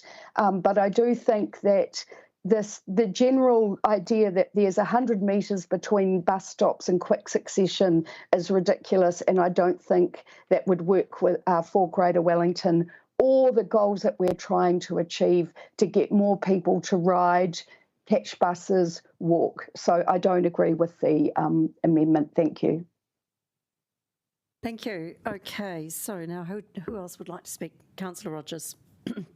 Yeah, thank you very much for that perspective, Deputy Mayor Foon. I also just wanted to reiterate that officers did go and talk to Swiss. They sent an email, as mentioned, in questions and answers, and then when they became aware of the fact that it was the school holidays, they did also extend the period in which they could provide consultation, so I do believe they have been accommodating in that regard. It did make me reflect on the brief time that I did live in Island Bay, and one of the things that I was reflecting on throughout this is actually I saw the Swiss kids get off at quite a range of bus stops, actually. They weren't always getting off outside the one of the school, and one of the beautiful things that I got to witness every morning when I was coming in on the bus was actually seeing kids getting off earlier to take the opportunity to walk with their friends to school, whether their friends were on a scooter or a bike or travelling by foot, meeting up before they got to the school grounds. And as Deputy Mayor Foon highlighted, the other bus stop is closer to the northern entrance. There is still the one on the corner of Luxford Street. So there are ample opportunities for people to access bus stops throughout that area. And I think we're getting to the point of ignoring the fact that these bus stops are incredibly close together, and that does have a diminishing impact on the number one route for everyone travelling through those stops. And there's also the added benefit that the people at the retirement village have a stop that is closer to them. So there are many benefits to the proposal as recommended by officers, and for that reason I won't be supporting this amendment. All right, is there anyone else who wants to speak? Okay, Councillor Abdurrahman, would you like a right of reply? Well, I think I would like to say thank you for showing interest and at least trying to understand. That goes to Auntie or Lease. Even if you vote against it, I think those are the kind of things I think we need to give each other ears. We need to listen instead of just saying that, oh, no, I'm not going to support it because I went to that school, I know how it is. Or I think it's extremely important how we also listen to ward councillors. I can tell you, and I don't want to say I told you so, but go back and look at it, the amendment that I moved last time, and you go back and look at how the community is still talking about some of those issues. Not listening, making a bit of changes into the community when they are demanding for some little things, they don't really appreciate it. If we listen back in December, when the community came in big number and submitted and say, don't remove 7123, they say, oh, this council is listening to me. But we didn't listen. Now we get back and say, oh, you were right, I'm putting this. If we listen to the community when we put it on Adelaide Road, their feedback, their safety concerns, we wouldn't be going back again now, oh, we're redoing the construction a bit. If we listen to the community back then and keeping the bus stop by the Swiss school, we wouldn't have built the one next to the park and the village. We don't need to bring it back because it's easy to have access to the park and the village from the other side as well. And this is a really small thing, but we make a big thing out of it. We frustrate the community, we frustrate the councillors, and it's also contribute to the miscommunication, the mistrust we have as a councillors here. That's the reality to some extent. So my last point is to the community who wrote an email to me, who advocated previously, and still wrote an email to me, who shared some concerns in private, including some in the leadership in the school. I tried my best. We will do everything and going ahead as well and listening to you and presenting you. To the community, keep fighting.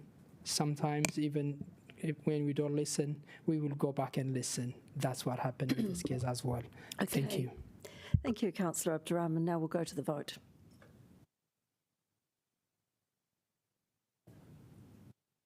So we're voting on the amendment.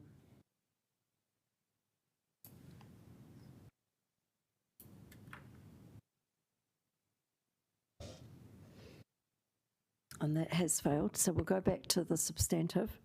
Is there any further debate on the substantive? Thank you, Councillor Cullen. Thank you, Madam Chair. And thank you for the explanation, because by the end of our discussions, I was getting really confused. But I'd just like to say to Councillor Abdurrahman that that is what I was doing, was listening to our local councillors and those that really knew what was going on. So I'm happy to support the recommendation that's before us now, essentially because what I understand is even though the ones that you wanted to be retained weren't retained, they've now gone and done other work that if we did this thing, it would just cause congestion. So I'm happy to support this. But I'm not so happy about supporting 13724 Oriental Parade.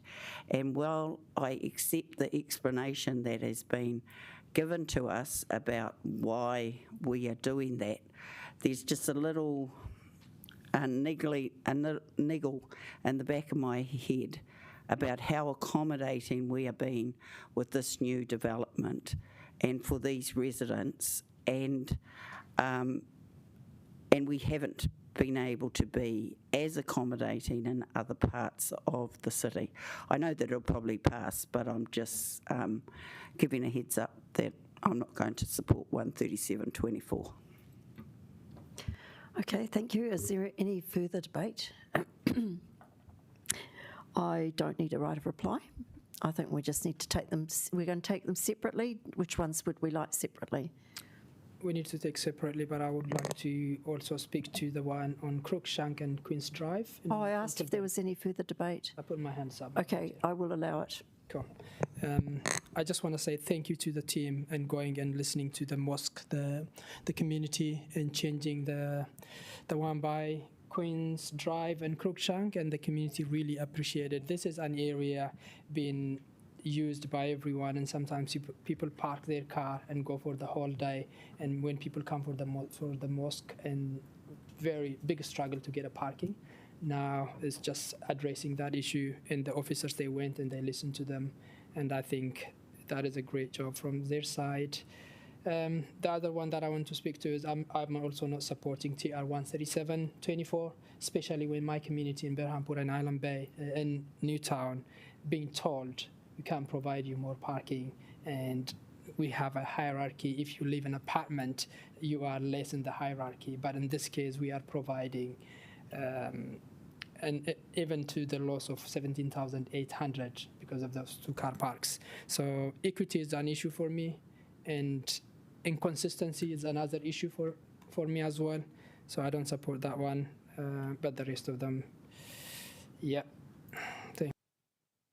Okay, thank you. Now, which ones will we need to take? Those 2.7.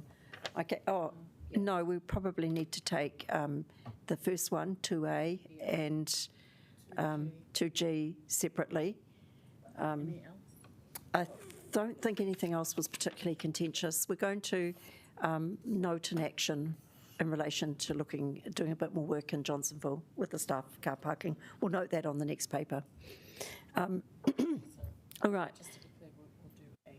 We'll do A first. So this is the one we've had a lot of discussion about. This is Rintoul Street and Luxford Street. Bearing in mind, if you vote against this, I don't know quite what happens with keeping it, the one we want to keep. So I'm supporting. I know what I'm doing. Okay. Good on you. All right, well, after a vigorous debate, that's carried. Right, the other one we want to take separately was Oriental Bay, 2G. I'm in two minds about this one, I have to say.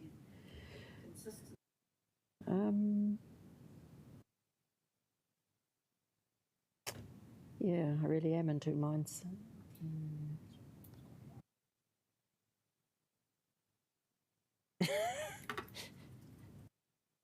So, oh no.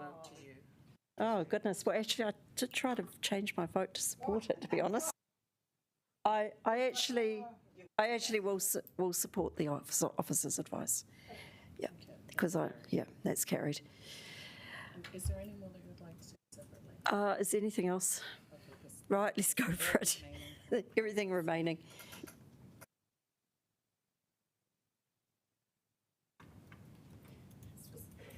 So you can have a vote each way if you're the casting vote.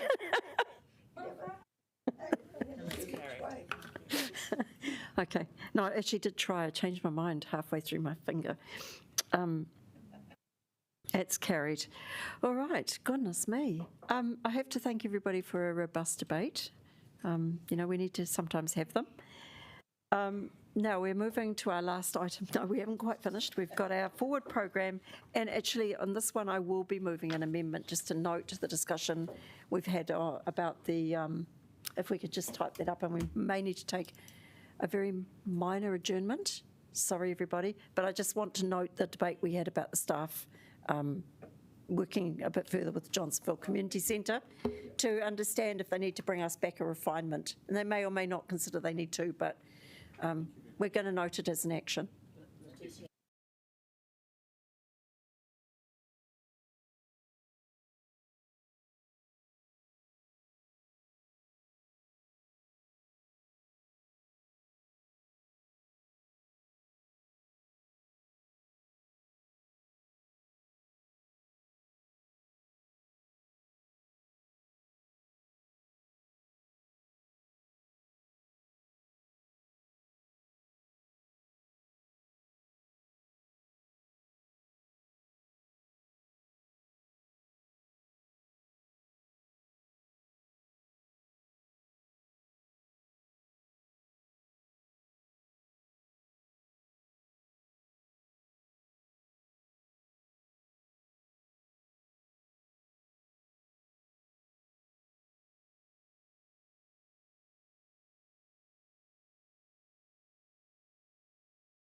We're back on the case.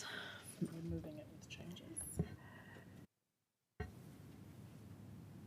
Yes, so I'm moving this just with the noting point that relating to our discussion before about whether there's a further little tweak that could be made in relation to some staff parking provision or something that suits staff. I don't think it's not that it would be dedicated for staff, but it would be something that might suit them.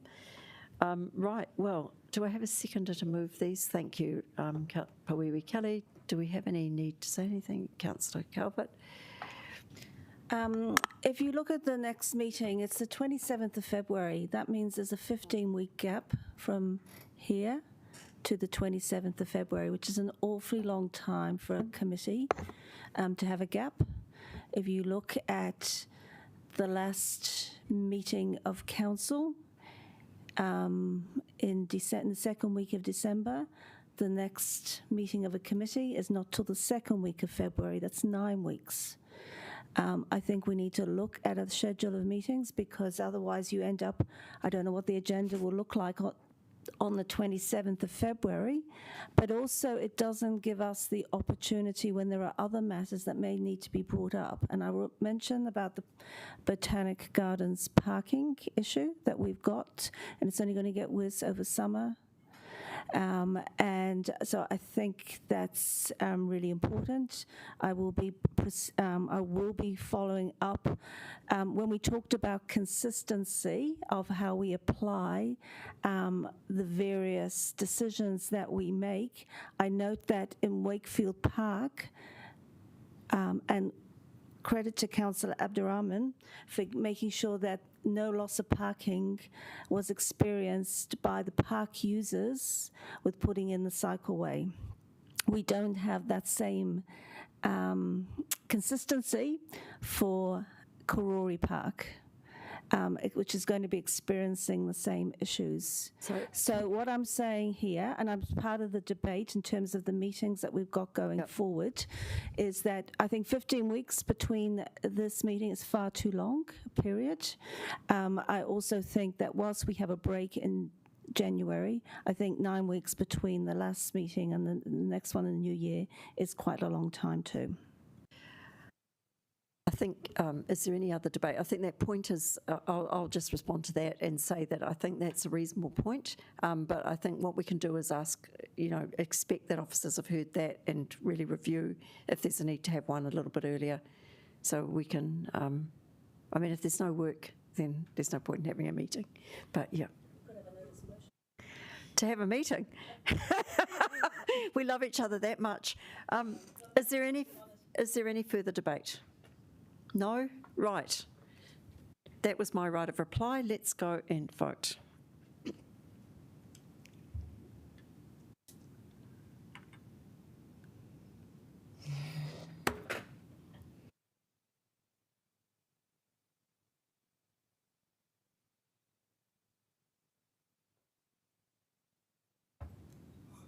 And that has passed. Thank you, everybody. I will just now read the closing karakia.